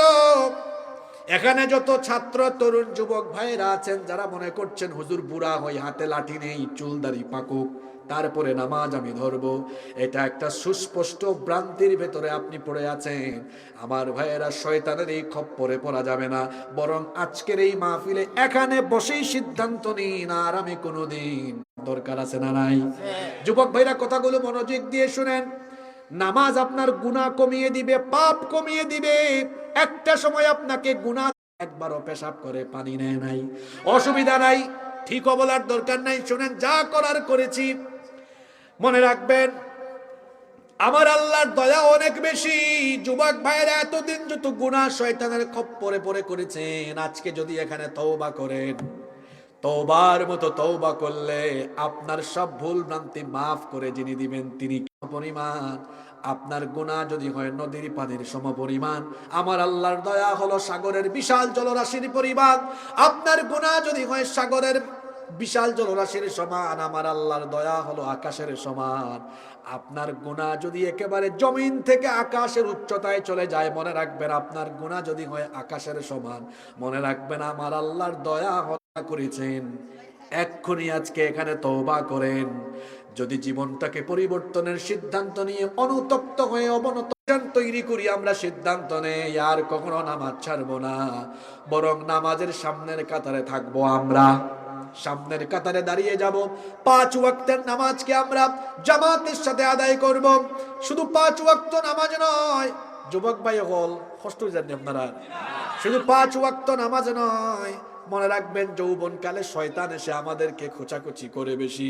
এই শয়তানি উপাদান তো সবার হাতেই আছে, আছে না? এখন কুরবানিতে রাত 3টা 4টা পর্যন্ত তারা মোবাইল ও তাহাজ্জুদ করে। ওয়াইফাই নাই, অঙ্কু তো ওয়াইফাই বার হইছে, ওয়াইফাই এর বাদে ওই যে ডিশ কোনটা আসেন না এর লাগে, তারা হাঞ্জা বাদে এটা বহুত কষ্ট করি রাত 8টা 9টা পর্যন্ত হজাক থাকতা, বড় জোর 10টা বাদে হজাক থাকতা গিলা। বিরক্ত তো, সময় কাটাইবার কোনটা নাই। জি, আরো আগে ঘুমান নানি, ওই দেখো ঘুম ঠিক আছিল করি এখনো চেরা ছবি ঠিক। উত্তরবঙ্গ গত সপ্তাহ গিয়া দেখি এক চাচা আইসন কইরা, আমি কইলাম চাচা আপনার বয়স কত? কই 100। এবই ইয়াং হি ভাই 100 বছরের চাচা ইয়াং, অঙ্কু বয়স হইল 16-17, হে দিনও 8 লাগে। ও ফরিজার এখানে জানার নিতে হয়েছে, এখন তো হও লাগবো একসান হই দিতাম নি, খেনে ইলা হয়েছে। আমি কই খালি ইতারাই তো তার মুখে দি চাইলে হায় রে হায় লাগে। বাংলাদেশও দুর্ভিক্ষ হচ্ছে, কারণ তার গাল দুই খান পাঙ্গিয়া একবারে 8 দিন সিফার ভিতরে আমাইছে ওলাও। তার অবস্থা ইলা হয়েছে কিতার লাগি ইলা হয়েছে, কারণ 24 ঘন্টার মাঝে 16-17 ঘন্টা খালি বাজে জিনিস দেখে, বাজে জিনিস কুম্বাই আছে ওটা তুকায়, রাত 3টা 4টা পর্যন্ত হজাক থাকে, ঘুমায় না। তার শরীরের সব যৌবনতা করি করি নষ্ট হয়ে যা, রাত 3টা 4টা পর্যন্ত মোবাইল আর ইন্টারনেটের অপব্যবহার কইরা হে তার যৌবন নষ্ট কইরা জিনার সাগরও ডুব দিছে দেখিয়া বিয়ার আগে উতার ব্যাটারি ফিউজ আশ্রায় জোয়ান ভাইতে আশ্রায় কথা একসান মিশা না হাসা যে ভদ্র ফাইল আবার স্বীকারও করি নাই তারা। আমার ভাই হল বুঝাইয়া কইরাম, আমরা উত্তরে ভাই পড়ালেখা করছি, মোবাইল ল্যাপটপ সবটা ওই ব্যবহার করছি, এটা ব্যবহার করা হারাম নাই, কিন্তু একটা লিমিট থাকা দরকার, একটা লিমিট থাকা লাগবো না নি। ই তো আনলিমিটেড হয়ে যা, ফরার টাইমে ফরা, ঘুমের টাইমে ঘুম, রাইত 11টার বাদে মোবাইল এটা এত থাকার দরকার আছে না? আর 11টা এখানে আমি তো কইমু এসার বাদেও দরকার নাই। মোবাইল চার্জ দিবা এটা তাতে 2-3 দিন যায়, অত বেশি মোবাইল ব্যবহার করার তো দরকার নাই। এখন কুর ফোনতে দেখবা অনলাইনে তারা জুয়া খেলে, ই আগে আসিল বাসর জারর চিফা চাফাই জুয়া খেলতা লুকাইয়া লুকাইয়া, অঙ্কু আর লুকাইয়া নাই, ঘরের ভিতরে অনলাইন জুয়া। ইতা চাচা হলে ইতা হুয়াজ বুঝরা না, যারা বুঝার হেরা ঠিকও বুঝেন, বলে হুজুরে থেকে হক পলতা চালানে পারে। কিতা অনলাইন জুয়া আছে না এখন, মামলাও আছে, পাবজি পাবজি কিতা কিতি বার হইছে অঙ্কু, ফ্রি ফায়ার। আমি এক জায়গাত মাহফিল গেছি, তো একবারে তুই গেছন হুজুর বাক্কা কষ্ট করে আইসন রেস্ট লুকা, এখন হুনরাম মারো ফায়ার ফায়ার। আরো তো এই সময় রাবে বছরের টাইম, আমি কই হায় রে হায়, আইজ স্টেজে উঠার আগে আমি ফায়ার। তাড়াতাড়ি কমিটির বাইরে ফোন দিছি, ভাই আপনি কয়, বলে কিতা হইছে, বলে সকালাও ফায়ার হয়েছে। আওয়াজ কইরা হুজুর ফায়ার কোম্পানি দি, বলে বাইরে পরিবেশ তো এমনিও বলা নাই, যে রিস্ক লইয়া মাহফিল হয়। একটা সময় আসছিল না বাংলাদেশে বড় রিস্ক লইয়া মাহফিলও যাওয়া লাগতো, বাইরে পরিবেশ সুবিধা দেখলাম না, সাইডো ভাই আওয়াজ শুনতাম ফায়ার ফায়ার, কুম্বাই ফায়ার হইতো। হুজুর বুঝছি ই ফায়ার আমার গরো, হইলাম আপনার গরো কিতা জিনিস আছে, মেশিনিটা কিতা লাইসেন্স করা নেই। না হুজুর আমার ভুয়া লাগার মুখ কম্পিউটার ফ্রি ফায়ার করে। আমি কই হায় রে হায়, আপনারা আসেইবার লাগে কইরাম না, ইলা বহুত পরিবারও আছে না নাই? তরুণ যুবক ছাত্র ভাইদেরকে বলবো, মোবাইল আর ইন্টারনেটের অপব্যবহার বন্ধ করেন। এই বয়সটা হলো বড় গুরুত্বপূর্ণ সময়, গুরুত্বপূর্ণ বয়স। এই জন্য আমি বলছিলাম আল্লাহর প্রিয় বান্দারা রাত জেগে জেগে মোবাইল স্ক্রল করে করে সময় কাটায় না, তাহলে আল্লাহর প্রিয় বান্দারা, আল্লাহর ভালোবাসার বান্দারা রাত জেগে জেগে কি করে? এই জবাব কি কোরআনে কারিমে নাই? কোরআনে কারিমের 25 নম্বর সূরা সূরা ফুরকানে আল্লাহ বলেছেন, আমার প্রিয় জান্নাতি বান্দারা রাতের বেলার আমল কি করে শোনো। আল্লাহ বলছেন, ওয়া ইবাদুর রহমানিল্লাযীনা ইয়ামশুনা আলাল আরদি হাওনা ওয়া ইযা খাতাবাহুমুল জাহিলুনা ক্বালু সালামা ওয়াল্লাযীনা ইয়াবিতুনা লিরাব্বিহিম সুজদাও ওয়া কিয়ামা। আমার প্রিয় বান্দারা শেষ রাতে রুকু সাজদা দিয়ে দিয়ে তাহাজ্জুদের জায়নামাজে থেকে থেকে থেকে থেকে রাত কাটায়, তাহলে আল্লাহর ভালোবাসার বান্দারা রাত জেগে মোবাইল চালায় না, রাত জেগে তারা তাহাজ্জুদ আদায় করে। রাতের আধারে যারা সেজদাতে রয়, দু চোখের অশ্রুতে নদী যেন বয়। রাতের আধারে যারা সেজদাতে রয়, দু চোখের অশ্রুতে নদী যেন বয়। ছলনার হাত ছানি তাহাজ্জুদের বয়স। আমরা দেশ নমাজ বারে বুড়া হইলে, ঠিক আছে না কথা? নৌকা এই সময় রুকু হায় হায় দেওয়া যান না, খমর সোজা করান না, সেজদাও ঠিকঠাক মতো দেওয়া যান না, কারণ এই সময় বুড়ো হয়ে গেছে। যখন জুয়ান আসলো, তরুণ আসলো, এই সময় পার্টস সব এখন অকেজু না, ঠিক আছে? যৌবন বয়সের ইবাদতের দাম বেশি। এই জন্য যৌবন কালে যারা আল্লাহর ইবাদতে কাটায়, এদের মর্যাদাও কিয়ামতের দিন অনেক বেশি। বুখারী, মুসলিম, তিরমিজি, নাসাঈ বিখ্যাত হাদিসের কমপক্ষে 5-6টা গ্রন্থে এই হাদিস এসেছে। আল্লাহর নবী বলেছেন, কিয়ামতের ময়দানে যখন সকল মানুষ আল্লাহর সামনে একত্রিত হবে, সেই দিন সূর্য মানুষের মাথার একেবারে নিকটবর্তী হয়ে যাবে। গোটা হাসরের ময়দান তামায় পরিণত হয়ে যাবে, গাছপালা বৃক্ষরাজি কিছুই থাকবে না, আল্লাহর আরশে আজিমের ছায়া ছাড়া সেই দিন আর কোনো ছায়া থাকবে না। সাবাতুন ইউযিল্লুহুমুল্লাহু ফি যিল্লিহি ইয়াওমা লা যিল্লা ইল্লা যিল্লুহু, 7 শ্রেণীর মানুষকে সেই দিন আল্লাহ তাআলা দয়া করে তার আরশে আজিমের ছায়ার নিচে জায়গা দিবেন। এর মধ্যে এক শ্রেণীর মানুষ হলো ওয়াশাবুন নাশাআ ফি ইবাদাতিল্লাহ, ওই যুবকেরা যারা তাদের যৌবনকাল আল্লাহর ইবাদতে কাটিয়েছে, আল্লাহর আনুগত্যের পথে কাটিয়েছে, এই যুবকদেরকে কিয়ামতের দিন আরশে আজিমের ছায়ার নিচে যিনি জায়গা দিবেন তিনি কে? কুলাউড়ার যুবক তরুণেরা কি আল্লাহর আরশে আজিমের ছায়ার নিচে জায়গা পেতে চায় না? কথা আওয়াজে হইবনি। কুলাউড়ার যুবকেরা কি আল্লাহর আরশে আজিমের ছায়ার নিচে জায়গা পেতে চায় না? সবাই চাই তো। আজকুর ফজরের জামাত আমরা কি তা ফিসের খাতারও না সামনের খাতারও? সাল্লাত কায়েম করো, সাল্লাত কায়েম করো, হবে সম্মানী তুমি, হবে জান্নাতি তুমি, দেবে কাল হাসরে শীতল ছায়া আরশে আযীম, রব্বিয়াল আলা রব্বিয়াল আযীম। আমার বাবাও হল, ভাইও হল, বাড়ির থেকে মা বই নহল, নমাজ ছাড়বা না। বেটিন তো আমরা থেকে আরো ব্যস্ত, আমরা তো আজাইরা হেরার খাম তো বেশি, তারা নমাজ খালি দিতে আউয়া লক্ত নাই। আই রে হাই বেটিনতে খাম করতে করতে জোরের নমাজ পড়েন 3:30টার সময়, আসেনি না? আমার মা বোন হলরে কইলাম এটা গরর খাম 12টার আগে আটাইবা, আউয়া লক্ত নমাজ পড়বা। এখন দেখা যায় যে দান খাটে হে আরো বেশি ব্যস্ত, ফজর তো আল পাওয়া যাইব কিন্তু নমাজও যাইত নাই, নমাজ ভরিয়া আল পাওয়া যাইবা, চাষাবাদও খামো বরকত দিবা খে। যত ছাত্র ভাই হল আছেন ফজরের নমাজ আদায় করিয়া ফরাত বইবা, ইলিম বাড়াই দিবা খে। এশার নামাজের সময় জমাতো যায় না, একলা একলা ফুরিলাই হয়, জমাতো গেলে তো আধা ঘন্টা লেট, প্রশ্ন একটা ইকতাম পার মি টাইমে না, ও মারিচ্ছে শয়তানে ফিং।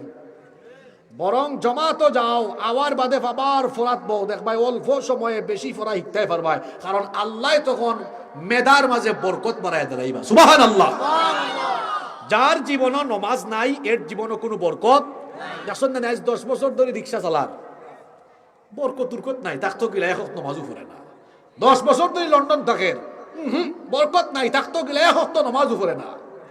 ব্যবসা করেন, এত বড় ব্যবসা, বরকত নাই, থাকতো গিলা এক নমাজও।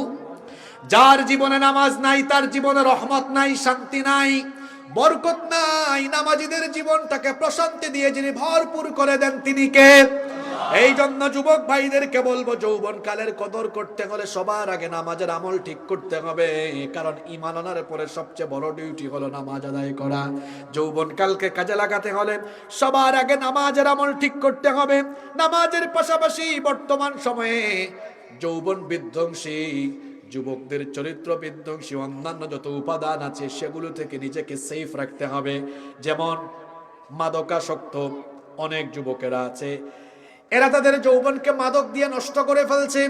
ইয়াবা, গাঁজা, ফেন্সিডিল সীমান্তবর্তী এলাকা দিয়ে এগুলো চালান হয়। যুবকদের ঘরে ঘরে, ক্যাম্পাসে ক্যাম্পাসে, বিশ্ববিদ্যালয়ে ছড়িয়ে দেওয়া হচ্ছে, গ্রামে গ্রামে ছড়িয়ে দেওয়া হচ্ছে, যাতে আমার যুবকেরা নষ্ট হয়ে যায়। যুবক ভাইদেরকে বলবো, মাদকের সাথে আমাদের কোনো সম্পর্ক, মাদক থেকে আমরা আমাদেরকে হেফাজত করব, কারণ যারা মাদক গ্রহণ করে এদেরকে আল্লাহ লানত দিয়েছেন, রাসূল লানত দিয়েছেন। এবং মাদকাসক্ত লোক যারা মাদক গ্রহণ করে এরা শয়তানি কাজের সাথে সম্পৃক্ত, কারণ আল্লাহ সূরা মাঈদায় বলেছেন, ইন্নামাল খামরু ওয়াল মাইসিরু ওয়াল আনসাবু ওয়াল আজলামু রিজসুম মিন আমালিশ শাইতান। নিশ্চয়ই মদ, জুয়া, এই যে মাদক, জুয়া, ভাগ্য নির্ণায়ক তীর, ভাস্কর্য, প্রতিমা, আল্লাহ বলেছেন এগুলো হলো রিজসুম মিন আমালিশ শাইতান, এগুলো হলো শয়তানি কাজ। এজন্য আমার কলিজার টুকরা ভাইদেরকে বলবো, মাদকের সাথে আমাদের কোনো সম্পর্ক, শুধু মাদক নয়, অন্যান্য যে চরিত্র বিধ্বংসী উপাদান আছে, বিশেষ করে আমি তথ্য প্রযুক্তির কথা বলবো। প্রযুক্তি আমাদের হাতের কাছে থাকায় এই প্রযুক্তির অপব্যবহারের ফলে আমাদের যৌবন চরিত্র নষ্ট হয়ে যাওয়ার সম্ভাবনা কম না বেশি? ফেসবুক চালাবো, ইউটিউবও দেখবো, কিন্তু সেখানে যেন আমরা আজে বাজে জিনিস না দেখি, আজে বাজে কাজ না করি। আমার ভাইয়েরা মাথায় সব সময় রাখবেন, আমার আপনার অন্তরের খবর জানেন কে? কেউ যেটা দেখে না সেটা আল্লাহ দেখেন, কেউ যেটা শুনে না সেটা আল্লাহ শুনেন। এই যে বাড়িতে আপনি রাতের বেলা দরজা বন্ধ করে দিয়ে মোবাইলটা হাতে নিয়ে ওয়াইফাই কানেকশন দিয়ে অথবা আপনার মোবাইলের ডাটা কানেকশন দিয়ে আপনি ইউটিউবে গিয়ে গুগল শরীফে ঢুকে আজে বাজে ভিডিও দেখা আরম্ভ করলেন, আপনি ভাবছেন আপনার বাবা দেখে না, মা জানে না, পরিবারের কেউ জানে না, কিন্তু আমার ভাইয়েরা একাকী নীরবে নিবৃতে আপনি যা করছেন, যা দেখছেন, সবকিছু যিনি দেখেন এবং শোনেন তিনি কে? সে আল্লাহকে ভয় করুন। আমি এক বাক্যে বুঝিয়ে দেই, যৌবনকালে চারপাশে তো গুনাহ, সামনে গুনাহ, পিছনে গুনাহ, ডানে গুনাহ, বামে গুনাহ, গুনাহের তো উপাদান। তাহলে এই সমাজে আমি আমার যৌবনকে কেমনে হেফাজত করব? আমাকে আপনাকে যৌবন হেফাজতের জন্য বাইম মাছের মতো হয়ে যেতে হবে। কি জাত মাছ? আমরা সিলেটি ভাষায় কই বাইং মাছ। ম ফালাই দিছি আমরা, 19 কাল লাগাইছি বাইং মাছ। খাল বিলও খাওয়া যায় না নি। বাইং মাছ থাকে কি তার ভিতরে? মাতুন না খানে ফেকর ভিতরে, ফেক সিলেটি ভাষায় কই দিলাম, ফেকর ভিতরে দেখে না নি। ফুটি মাছ ছিলেন নি আপনারা?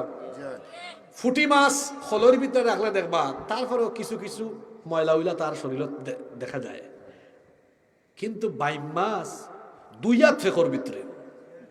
ইটারে বাকইরা খালি খোলত রেখা দেখবা, না সাঙ্গার মাঝে, সাঙ্গা চিনুন আপনারা, সাঙ্গার মাঝে রেখা দেখবা হক্কা চাইন তার শরীর কোনো খাদা কোনো ফেক আছে নি?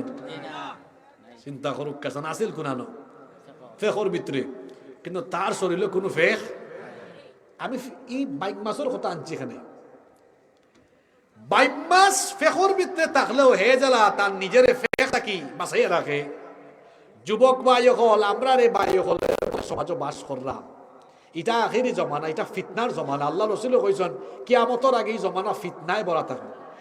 হ্যাঁ, মানুষের ইমান বাঁচানি কঠিন হইয়া দাঁড়াইব। সামনে দিয়ে আগাইলেও গুনার উপাদান ফিতনা, খরে দিয়ে গেলেও গুণা, ডাইনে দিয়েও গুণা, বাইমে দিয়েও। এখন হকাছেন গুনার পরিবেশ আপনার সমাজও কম না বেশি? এই গুনার পরিবেশও আমার যৌবনরে আমি কিলান হেফাজত করতাম। ও বাইম মাস জেলা ফেকর ভিতরে থাকিয়াও ফেক থাকি তার শরীর বাঁচাইয়া রাখে। খোলের ভিতরে রাখলে দেখা যায় বাইম মাছ এটা পরিষ্কার। আমি আপনি গুনার ভিতরে এমন ভাবে আল্লাহরে ডরাইয়া চলবো যে আমার ডাইনে বাউয়ে দেখা যাইব ডাইনে দি মাদক, সামনে দি সুন্দর ফুরি, ঠিক আছে নানি, খরে দি আবার ও না তাই ডাকারা অবা এও বাবে লাইনে দি, বামে দি আরো ডাকের গুণা বাই দি। বাইমার জেলা ফেকর ভিতরে তাকিয়াও পরিষ্কার থাকে। আমরা 4-5 গুণা থাকা সত্ত্বেও আল্লাহরে ডরাইয়া এমন ভাবে চলবো যে মালাকুল মৌত ইয়া আমার শরীরটাকে যদি রুহটা টান মারবা, তাই না যেন রুহ বার করে দেখুন ইয়া আল্লাহ কিতাবা ইগু দেখি এত গুনার সমাজের ভিতরে তাকিয়াও তারে এত পবিত্র রাখছে আল্লাহরে ডরাইয়া এমন ভাবে চলছে, ইগুও দেখি গুণা থাকি একবারে পবিত্র আর পরিষ্কার। সুবহানাল্লাহ। হুকা ও ওলান জীবন আমরা গঠন করতাম পারমনি, মাতুকা পারমনি। চৌকর সামনে দিয়ে সকালি বেলা এক জরিনা গেলে কি মাথা আর ঠিক থাকে না, আল্লাহ রে ভাই দিয়ে সতনি ফুরি গুকিলে একবারে আগুন। আবার আরো করে মাথা ঠিক নাই যেটা দেখছি। আমার ভাইদেরকে বলছি, যৌবনকালে জিনা বেবিচারে নিজের যৌবনকে নষ্ট করে দিবেন না, হারাম রিলেশনে সম্পৃক্ত হবেন না। মনে রাখবেন হারামের ভেতরে কোনো আরাম নাই। আমার ভাইদেরকে বলছি, চরিত্র গঠন করতে হবে সেই রকম। ইউসুফ আলাইহিস সালামের কাহিনী শোনেন। আপনার চেহারা আর কেমন সুন্দর, কুলাউড়ার কয়টা মেয়ে আপনার দিকে তাকাবে, কিন্তু ইউসুফ নবীর কাহিনী শোনেন। দুনিয়ার অর্ধেক সৌন্দর্য আল্লাহ ইউসুফ নবীকে দিয়ে দিয়েছেন। সুবহানাল্লাহ পারে দিয়া কইবা নাকি তা? দুনিয়ার অর্ধেক সৌন্দর্য আল্লাহ ইউসুফ নবীকে দিয়েছেন, যাকে দেখলে চোখ ফেরানো যেত না, এত সুন্দর সুপুরুষ তিনি ছিলেন। এতটাই সৌন্দর্য আল্লাহ তাকে দিয়েছেন যে মিশরের সেই সময়কার সুন্দরী নারীরা ইউসুফ আলাইহিস সালামকে যখন এক ঝলক দেখেছিল, মিশর শহরের সুন্দরী সম্ভ্রান্ত বংশের নারীরা এক পলক দেখে এতটা অভিভূত হয়েছিল, ফল কাটতে গিয়ে ফিলিংলেস হয়ে আঙ্গুল কেটে ফেলেছে, টেরও পায় নাই। আল্লাহু আকবার। এত সুন্দর সুপুরুষ তিনি ছিলেন। যেই ঘরে তিনি লালিত পালিত হয়েছেন, সেই ঘরের দুষ্ট মহিলা জুলাইখা, মিশরের সম্ভ্রান্ত বংশের এবং আজিজে মিশরের স্ত্রী, যিনি কিনা একদিকে যেমন ছিলেন সুন্দরী, অন্যদিকে ছিলেন অত্যন্ত সম্ভ্রান্ত। প্রতিদিন তার চোখের সামনে দুনিয়ার অর্ধেক সৌন্দর্য পাওয়া এই যুবককে দেখতে দেখতে দেখতে দেখতে একদিন পাগল পাড়া হয়ে তার দাসীর মাধ্যমে সাইয়েদনা ইউসুফ আলাইহিস সালামকে তার খাস কামরায় নিয়ে আসলেন। এই খাস কামরায় আসার জন্য 7টা দরজা ছিল, সবগুলো দরজা বন্ধ করে দিলেন।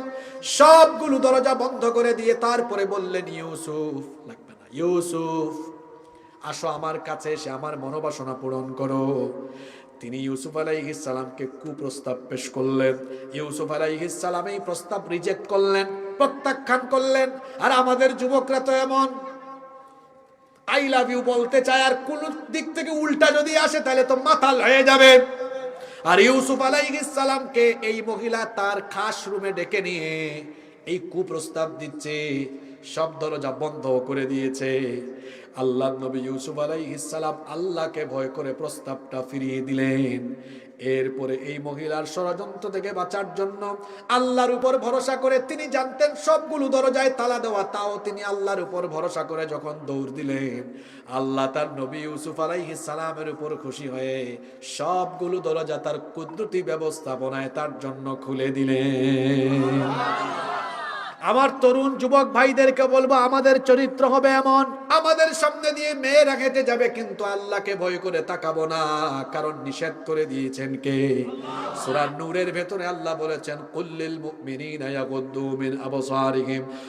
নবী মুমিন পুরুষদেরকে বলেন তারা যেন তাদের চক্ষুকে পরনারী থেকে নিম্নগামী করে রাখে, নিচের দিকে চক্ষু থাকবে, পরনারীর দিকে থাকবে না। যদি ভুলবশত কোনো নারীর দিকে চক্ষু চলে যায়, আল্লাহ নবী বলেছেন প্রথম দৃষ্টিটা তোমার ভুলবশত গিয়েছে, কিন্তু পরের বার যদি আবার তাকাও, পরের বারের দৃষ্টি তোমার না, এটা শয়তানি দৃষ্টি।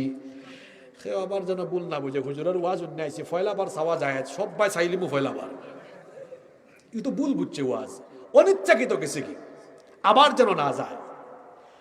নিজের চোখের হেফাজত আর চরিত্রের হেফাজত যদি করতে পারেন, আল্লাহর নবী আমার যুবক ভাইদেরকে কত বড় সুসংবাদ দিয়েছেন। বুখারীর বর্ণনায় হাদিস এসেছে, আল্লাহর নবী বলেছেন, মাইয়াদমাল্লি মা বাইনা লাহিয়াইহি ওয়া রিজলাইহি আদমানু লাহুল জান্নাহ। যে যুবক তার জবান এবং তার লজ্জাস্থানের হেফাজত করবে, লজ্জাস্থানের হেফাজত মানে হলো যেই যুবক বিবাহ বহির্ভূত হারাম রিলেশনে সম্পৃক্ত হবে না, যে যুবক তার যৌবনের হেফাজত করবে, যৌবনের জিম্মাদারি গ্রহণ করবে, আল্লাহ নবী বলেছেন কাল কিয়ামতের দিন আমিও তার জন্য জান্নাতের জিম্মাদার হয়ে যাব। খালি সুবহানাল্লাহ হইলে হইতো না, আমার যুবক ভাই হলে কথা দেওয়া লাগবো, বিয়ার আগে সব হারাম রিলেশন বাদ। মুখেতে মাত মারন না, না হুজুর তলে তলে গার্লফ্রেন্ড আছে তো এখন কিলা বাদ দিলে এটা মতদিনের জিনিস, আজ খুব লক্ষ্য ফলাই দিব। রাজি আছেন নি? কিতা মাত মারন না, খাওয়া টেনশনে পড়ে গেছে, আরে আই কিলা বাদ দিতাম। আমার ভাই হল হারাম ও কোনো আরাম, যৌবনকাল নষ্ট হয়ে যাবে যদি আপনি বিবাহ বহির্ভূত হারাম রিলেশনে সম্পৃক্ত হয়ে যান। কেরিয়ার শেষ, ছাত্র জীবন শেষ, ফিউচারও শেষ। ব্যক্তিত্বহীন অভদ্র ছেলেরা মেয়েদের পেছনে ঘুরে, অসভ্য ছেলেরা মেয়েদের পেছনে ঘুরে, আর যারা ব্যক্তিত্ববান ছেলে তারা মেয়েদেরকে পিছনে পিছনে ঘুরায়। তুমি কি তার লাগে ফুরিন্তর করে দি ঘুরাও? পড়ালেখা কইরা কেরিয়ার রে এমন জায়গা নিয়ে যাও, দেখবেন তুমি ঘুরা লাগতো না। সুন্দর সুন্দর ফুরিন্তর বা ভাইয়া কইবা আমার ঘরে বা এগুলো সুন্দর ফুরি আছে, ঘুরে নাও, দেখা যাইব কেরিয়ার রে বালা করে যাইতে পারলে ফুরিন্তর বাপ তোমার ঘরে দি ঘুরাইবা। এখন হও তোমরা ঘুরতায় না ঘুরাইতায়, আমি একটা যত মিসকুল হলা জমা ততে হতে কুর্তা হও, তোমরা ঘুরাইতায় না, নিজেরা ঘুরাইতায়, ঘুরবায় না ঘুরাইতায়, ঘুরাইতায়। তো ঘুরাইতে হলে কিতা করা লাগবো? এটা গার্লফ্রেন্ড টার্লফ্রেন্ড বানাইলে আসকু ব্লক, আর ই গাড়ি আশপাশে তাহলে তো হিতা আফা হলে বলে আল্লাহ হুজুরে আমারও কলতা শেষ করে হতা বই নাই তোরে হইলাম আপনিও ব্লক। ঠিক আছে না কথা? তবে আমি বিশ্বাস করি কুলাউরা তিতা নাই। ইন্না লিল্লাহি ওয়া ইন্না ইলাইহি, তো জায়গা মতো হয়ে গেছে কথা ইকছেন না কিতা? কুলাউরার ফয়েন এত সুন্দর সুন্দর, কি স্মার্ট ফয়েন, আর আপনার সিলেটি ফয়েন আসলে স্মার্ট না? আপনারা সন্দেহ আছে না? ইখান হাসা কথা কইছি, ইখান আপনারা ফার্ম দেওয়ার লাগে কইছি না? আসলে ন্যাচারালি সিলেটি মানুষ সকল একটু সুন্দর, কারণ সিলেট জায়গাটাও সুন্দর। আর ইনো হজরত শাহজালাল শাহপরান রহমতুল্লাহ আলাই টানটানোর একটু সুহবত ফুরি গেছে। তো এটা অলিয়া উলিয়ার জমিন না নি, এখান 360 আউলিয়ার জমিন, এখানে আধ্যাত্মিকতা বেশি, আলিম ওলামার খেদমত বেশি কেন। আর এখানের মানুষের দিন মানে আলিম ওলামারে মহব্বত করে। আমরা সিলেট এখনো বহুত এলাকা আছে, আমি ঘুরি ঘুরি দেখছি এখনো বেটিনতে ও শীতর দিনও ছাত্রী লইয়া বারোই আছে। তো আমরা সিলেট বহুত এলাকাইতে আছে। ও খালি খানাইঘাট নেই, আরো বাক্কা জায়গা আছে, আমি দেখছি খানাইঘাট ওইটা আছে, আরো বাক্কা জায়গাত আছে, বুঝছেন নি? তো এত সুন্দর সুন্দর ফুয়াইন, খালি চেহারা সুরে তো সুন্দর হইলে হইতো না, তো চরিত্রেও সুন্দর হওয়া লাগবে। ফেসবুক যারা চালাও ফুরিন্তর আইডি দিকে আনলে উত্তর খালি গিয়া হন ঢুকি যাও, ইটা ইটা বাদ দিলাও আজকে থেকে। এখানে হন কিছু কিছু মানুষ ভার্চুয়াল জগৎ সুন্দর, দেখবা এখন আপনারা জানেন এটা ইফেক্ট মারি দেয় নানি, ক্যামেরাত লাগে একলা খান, আর বাস্তবে আল্লাহ ওলা লাগে ওই যে আমার বেগল্লা খান ওলা আছে না নীলা তি দুকাত ফুরিয়ারে বাই লাভ নাই। হিবাই দিয়ে আস্কারা মাস্কারা লাগাইয়া ছবি একটা তুললা, এর উপরে আবার ইফেক্ট। আর অঙ্কুর টিটকিনা ফুয়া ফুরিনতে আল্লাহ যে ব্লগ করো, তো ব্লগ বার হয়েছে একটা। আচ্ছা এতদিন আছিল ফুড ব্লগ, ট্রাভেল ব্লগ, অঙ্কু বার হয়েছে কাপল ব্লগ। অঙ্কু জামাই বই কিতা করেন ও তা ভিডিও বানাইয়া কন্টেন্ট ওটা ইউটিউবে দিবা, ফেসবুকে দিবা। আপনারা দেখছেন নি? এটার নাম আমি দিছি বউ ব্যবসা। কিতা ব্যবসা? ইগো কি যাত সামার আপনি চিন্তা করুকা, হেনে কথা কইছে অনুকা হে আর জিনিস পাইছে না, বউ ব্যবসা আরম্ভ করছে। মানে ডলার কামাইবার দান্দায় চ্যানেল মনিটাইজেশন করছে, মনিটাইজেশন করিয়া ডলার কামাইবার দান্দার। হাই গাইজ, আজকে আমরা ওই জন্য কিতা আছে একটা গ্র্যান্ড সুলতান এসেছি। আবার ভাই সিলেটি আর শুদ্ধ মিলাইয়া এই যে গ্র্যান্ড সুলতানে এসে উবিয়ে আছে, ইনা মাঝে মাঝে ভাষাগত মিস্টেক হয়ে যায় না নি। একজনে কইরা এই যে আপনার আবার ভাবে না জানো হুজুরে মনে হইতে এটা দেখুন, ইলা আসলে কিছু কিছু মানুষ আমরা ছাত্র জীবনও পাইছি, কিছু কিছু পাইছেন মানে মারতে গেলে বেড়া লাগি যায়। যেমন একদিন আমার একজনে ফোন করে, আসিফ ভাই আমি পেকের মধ্যে উবিয়ে আছি, তাড়াতাড়ি আসেন। ইলা মাঝে মাঝে ভাষা মিশে যায় না হোকা সাইন। আমরা সাইফুর রহমান সাহেব আসলা তাই যখন মাত্তা মাঝে মাঝে পার্লামেন্টও সিলেটি মাথাইতো এত না নেই। যদিও সাইফুর রহমান সাহেবের বাড়ি আপনারা ও মৌলবাজার আছে, আমার বাড়ি তো কোম্পানিগঞ্জ, আমরা এলাকার এমপি আসলা। কোম্পানিগঞ্জ সদর যখন 1 আসন আছিল, সিলেটে 1 আসন এমপি আসলা। আমি যে মাদ্রাসা পড়িছি ও মাদ্রাসা তাই কয়েকবার গেছেন, তাই বাক্কা ভবন উদ্বোধন করছেন। তো সাইফুর রহমান সবাই জ্ঞান দেখা যাইতো একবারে খাঁটি সিলেটি ভাষা আরম্ভ করিতাম। ইলা কিছু মানুষ আছে না আমার মাঝে। তো যাই হোক, এখন বার হয়েছে বউ ব্যবসা। কুলাউলাতিতে আসেনি নাকি তা নাই না নেই? আচ্ছা ও যে বউরে ব্যবসার পণ্য বাড়াইলো, ইতারে আমি কই আচ্ছা আপনার বউ নাক কিলা, ঠুট কিলা, গাল কিলা, চেহারা কিলা, এটা যদি আরো বেটাই দেখিলায় দেখে যদি হয় আফা আপনি যে সুন্দর, আপনার বউরে খর সুন্দর, আর আপনার হুনিয়া যদি খারাপ না লাগে, ও ভাই আপনার পুরুষত্ব আছে কিনা এটা সন্দেহ রাখে, আপনি আসলে পুরুষ নামর কলঙ্ক। এটা বেটা মানুষ নাই, সন্দেহ আছে। বেটিনও নাই, শেষ হয়েছে বেটিন, বেটিনও নাই। এটা এটা পুরুষ নামর কলঙ্ক, ঠিক না বেঠিক?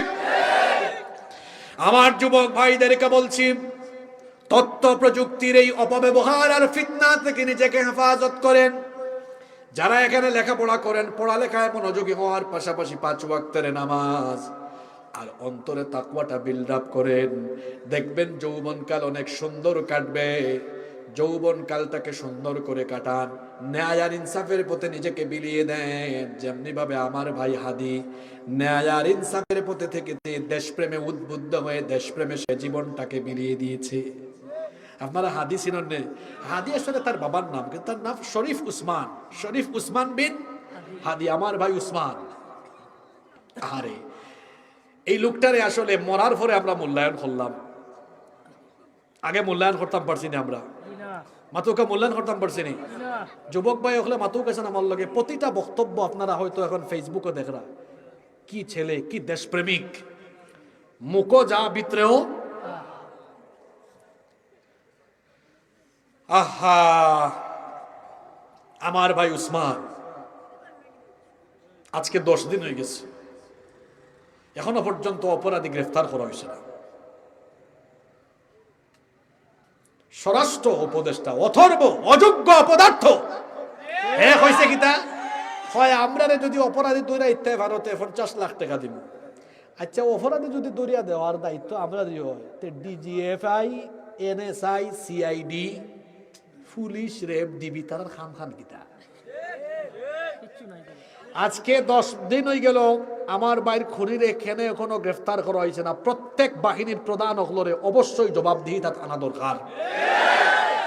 হুনরাম হাসানি না মিশা জানি না যে সীমান্ত বলে ফাঁড়ি দিয়া গেছে কি যদি যায় বিজিবির বাই হলে তোমরা কিতা করবা এই সীমান্তত বইয়া চকি নাই দিয়া কিতা করো তোমরা চকিদারি না করি এইবার অপরাধী অকল বাড়াইয়া যায় কিলা আর লাগা দেশও যে এরা খালি অপরাধী অকল আশ্রয় দেয় সামনে না অনুকাতে সামনে দিয়ে তার খবর হইব তুমি না অপরাধী ফালরা সারত দেখা যাইব তোমার বুকুর ভিতরে ফুসা রইব।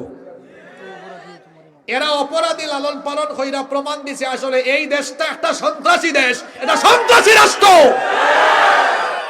ইতে আমার অসভ্য দেখছেন নি ও বেটা খসাই মোদি হে 16 তারিখ ফেসবুকে স্ট্যাটাস দিছে আপনারা দেখছেন নি স্ট্যাটাস এটা কইটা বলে তারার বিজয় দিবস।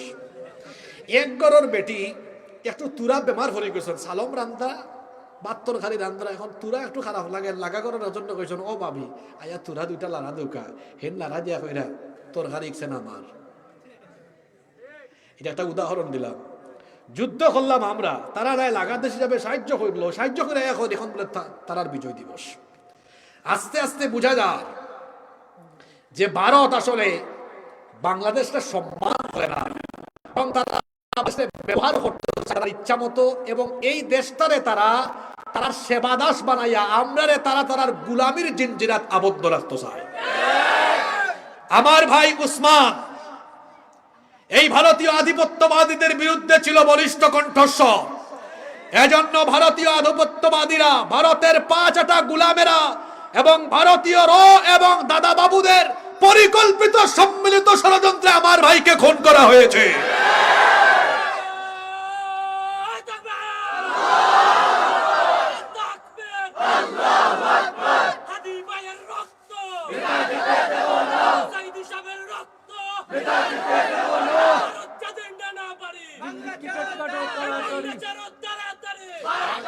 আমার ভাই যে সুন্দর স্লোগান দিয়েছেন নানা বাড়ি হইতাম না মামু বাড়ি হইতাম না শ্বশুর বাড়ি হইতাম কোনটাও বুঝলাম না।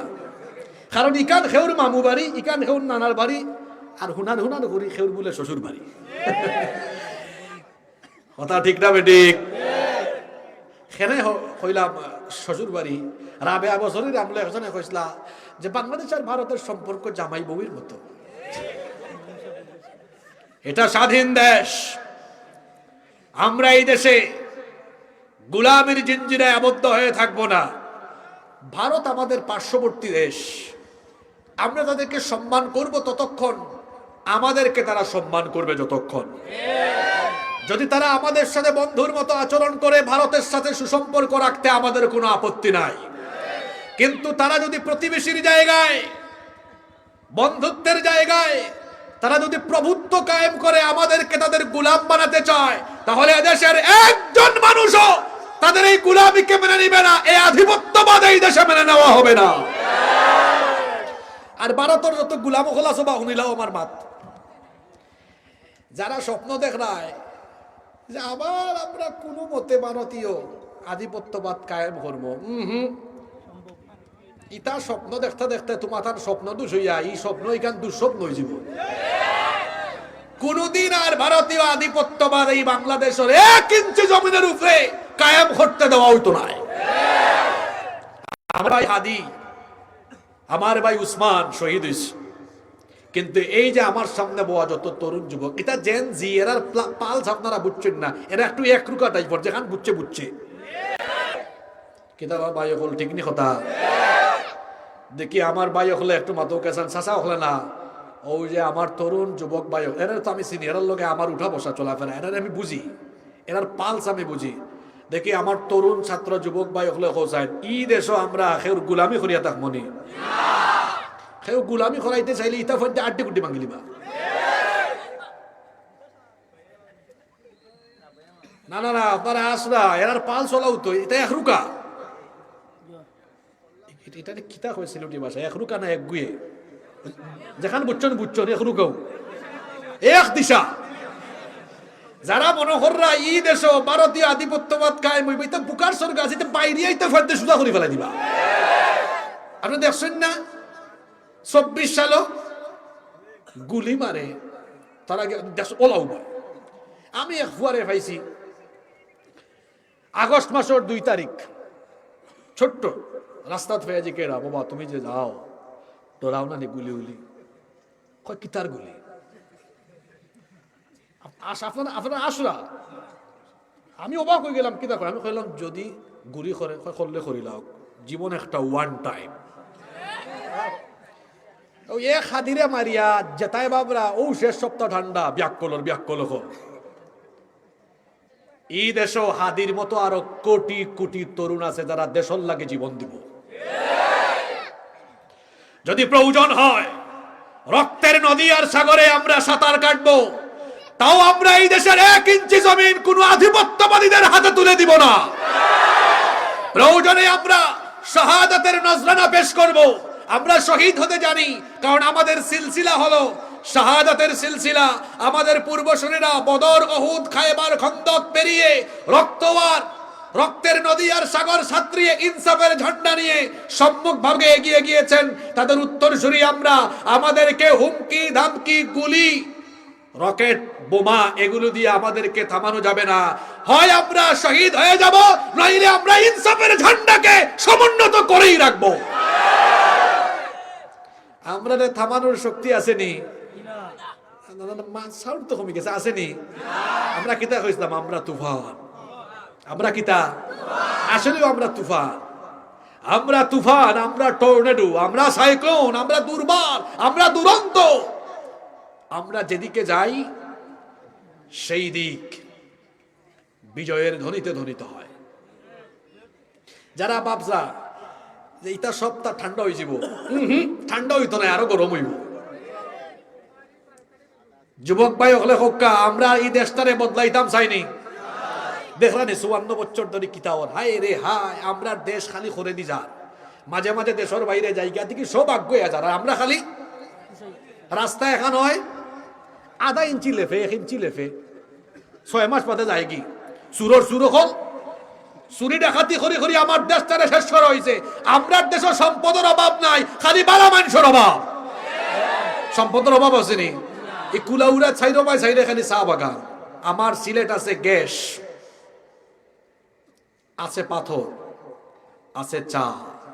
এদেশের মাটি উর্বর মাটি, যে সাথে ফালে হয়ে যায়। এই দেশ এত সম্পদ থাকতে আমরা তো ফিসাই আছি এখানে। কারণটা হইলাই হক্কা যাইন কুলাউড়া থেকে একটা গাড়ি যাইতো ঢাকাত, 30 জন প্যাসেঞ্জার বা 36 জন প্যাসেঞ্জার, বাসও তো 36 বা 40 জন বোয়া যায়। 36 জন প্যাসেঞ্জার উঠছে গাড়ির মাঝে, সব তিনটে গাঁজা খেলছেন, কিন্তু ড্রাইভারে গাঁজা খাইছে না। তো গাড়ি এটা রাস্তার থাকতে পারে, ড্রাইভার তো গাঁজা খাইছে না। কিন্তু একটা গাড়ির 36 জন প্যাসেঞ্জারের কেউ গাঁজা খাইছে না, গাঁজা খাইছে ড্রাইভারে। এই গাড়ি রাস্তার থাকবো নি? তাহলে বুঝা গেল গাড়িরে রাস্তাত লাইনও সঠিকভাবে চালাইয়া রাখবার লাগে যোগ্য ড্রাইভার লাগে। একটা গাড়িরে সুন্দরভাবে চালানোর লাগে যারা যোগ্য ড্রাইভার লাগে, তেমনি একটা সমাজ রে, একটা দেশ রে চূড়ান্ত গন্তব্যে সমৃদ্ধির চূড়ান্ত জায়গা নিয়ে যাইতে হইলে জবাবদিহিমূলক আমানতদার চরিত্রবান নেতৃত্ব লাগে। আমরা দেশে ও চালকর জায়গাতে আমরা চরিত্রবান মানুষরে বইতাম পারছি না। বরং দেখছি যে যখন গেছে আঙ্গুল ফুল্লা খোলা গাছ হয়েছে, চুরি আর চুরি। আমি বানাইয়া কই আপনি হুক্কা চাইন? আমরা বুঝিলছি যে এই দেশ বদলাইতে হইলে আমরা উসমান, আমার ভাই উসমান যে শহীদ হইল, আমি দোয়া করি আপনারা আমার ভাই উসমান রে আল্লাহ শাহাদাতর সর্বোচ্চ মর্যাদা দান করুকা। এই দেশে বদলাইতে হইলে উসমানের মতো যুবক দরকার, চরিত্রবান হওয়া দরকার, আমানতদার হওয়া দরকার। আমি বিশ্বাস করি আমার সামনে যারা বউ আছে এরাই আগামী দিনের দেশ গড়ার কারিগর হইব ইনশাআল্লাহ। আপনারা চাইন না নি? এর লাগে আমার যুবক ভাই হলে এই যৌবনকালীন বয়সরে কাজে লাগাইতে হইব, এটা নষ্ট করা যাইতো না। 5 ওয়াক্তের নামাজ, তাহাজ্জুদের আমল, তথ্য প্রযুক্তির অপব্যবহার, এটা থেকে বাচ্চা থাকা লাগবো, জিনা ব্যভিচার থেকে বাচ্চা থাকা লাগবো। যৌবন কালরে আমরা আল্লাহর ফতে দিব, আল্লাহর ফতে খাটাইব। সব রাজি আছেন তো?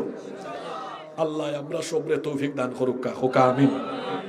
মাহফিল কমিটির সম্মানিত সভাপতি সাহেবের কোনো বক্তব্য থাকলে আমরা শুনবো, না থাকলে আমরা মোনাজাত দিয়ে শেষ করবো ইনশাআল্লাহ।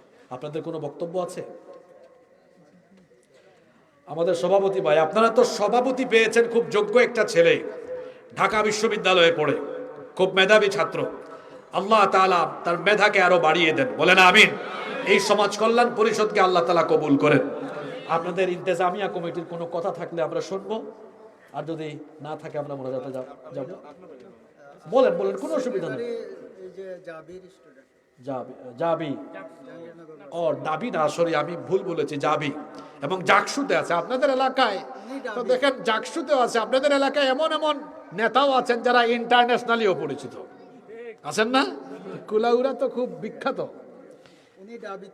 ও আচ্ছা, উনি ডাবি, উনি জাহাঙ্গীরনগর বিশ্ববিদ্যালয়ে এবং জাকসুতেও আছে আমি শুনেছি।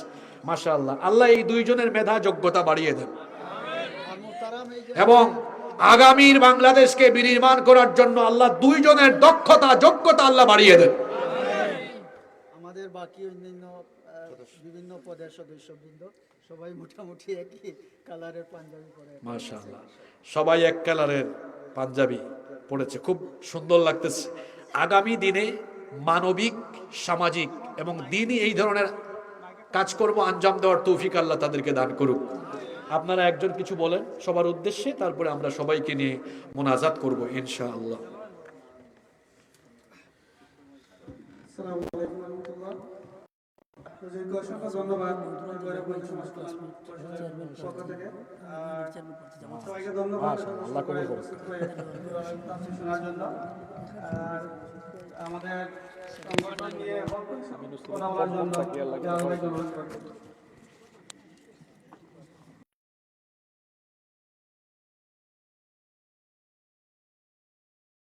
ভৈরবগঞ্জ বাজার ইসলামী সমাজ কল্যাণ পরিষদ, আজকে আমরা 10ম বার্ষিক তাফসীরুল কোরআন মাহফিল আমরা পালন করলাম। আপনারা খুশি না বেজার?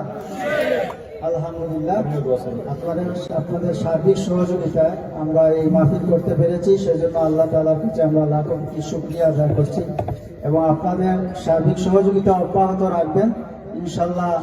আমরা যাতে এই এলাকায় আমাদের এই সমাজ কল্যাণকে একটা বড় পরিসরে প্রতিষ্ঠিত করতে পারি, পাশাপাশি আপনাদের সবারই চাওয়া এই এলাকায় একটা মাদ্রাসা প্রতিষ্ঠিত করা।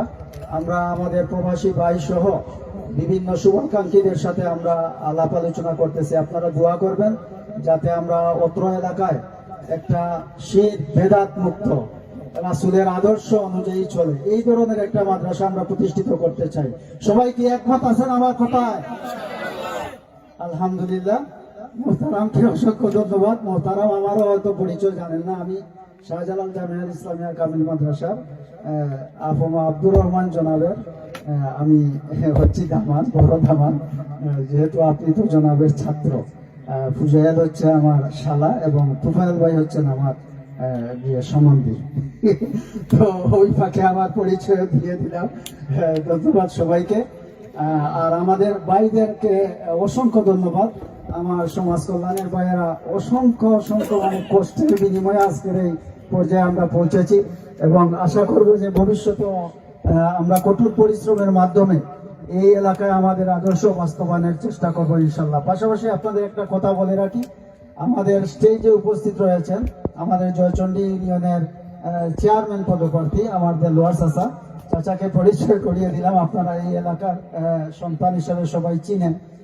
তাছাড়াও আমাদের এলাকার অনেক গণ্যমান্য ব্যক্তিবর্গ উপস্থিত আছেন। আমাদের সমাজ কল্যাণের পক্ষ থেকে যদি আপনাদের মনে কোনো দুঃখ কষ্ট পেয়ে থাকেন আমাদেরকে ক্ষমা সুন্দর দৃষ্টিতে দেখবেন। আর আপনারা হুজুরকে বলবো আমাদের প্রবাসী ভাইদের জন্য বিশেষ করে দোয়া করবেন। আমার জানামতে এমন কোনো প্রবাসী নাই যে যার কাছে আমি হাত পেতেছি ওনারা আমাদের এই মাহফিলে আর্থিক সহযোগিতা করেন নাই। ওনারাই আমাদের প্রাণ এবং ওনাদের পক্ষ থেকেই বিভিন্ন প্রস্তাবনা আসে, সেই অনুযায়ী আমরা কাজ করার চেষ্টা করি।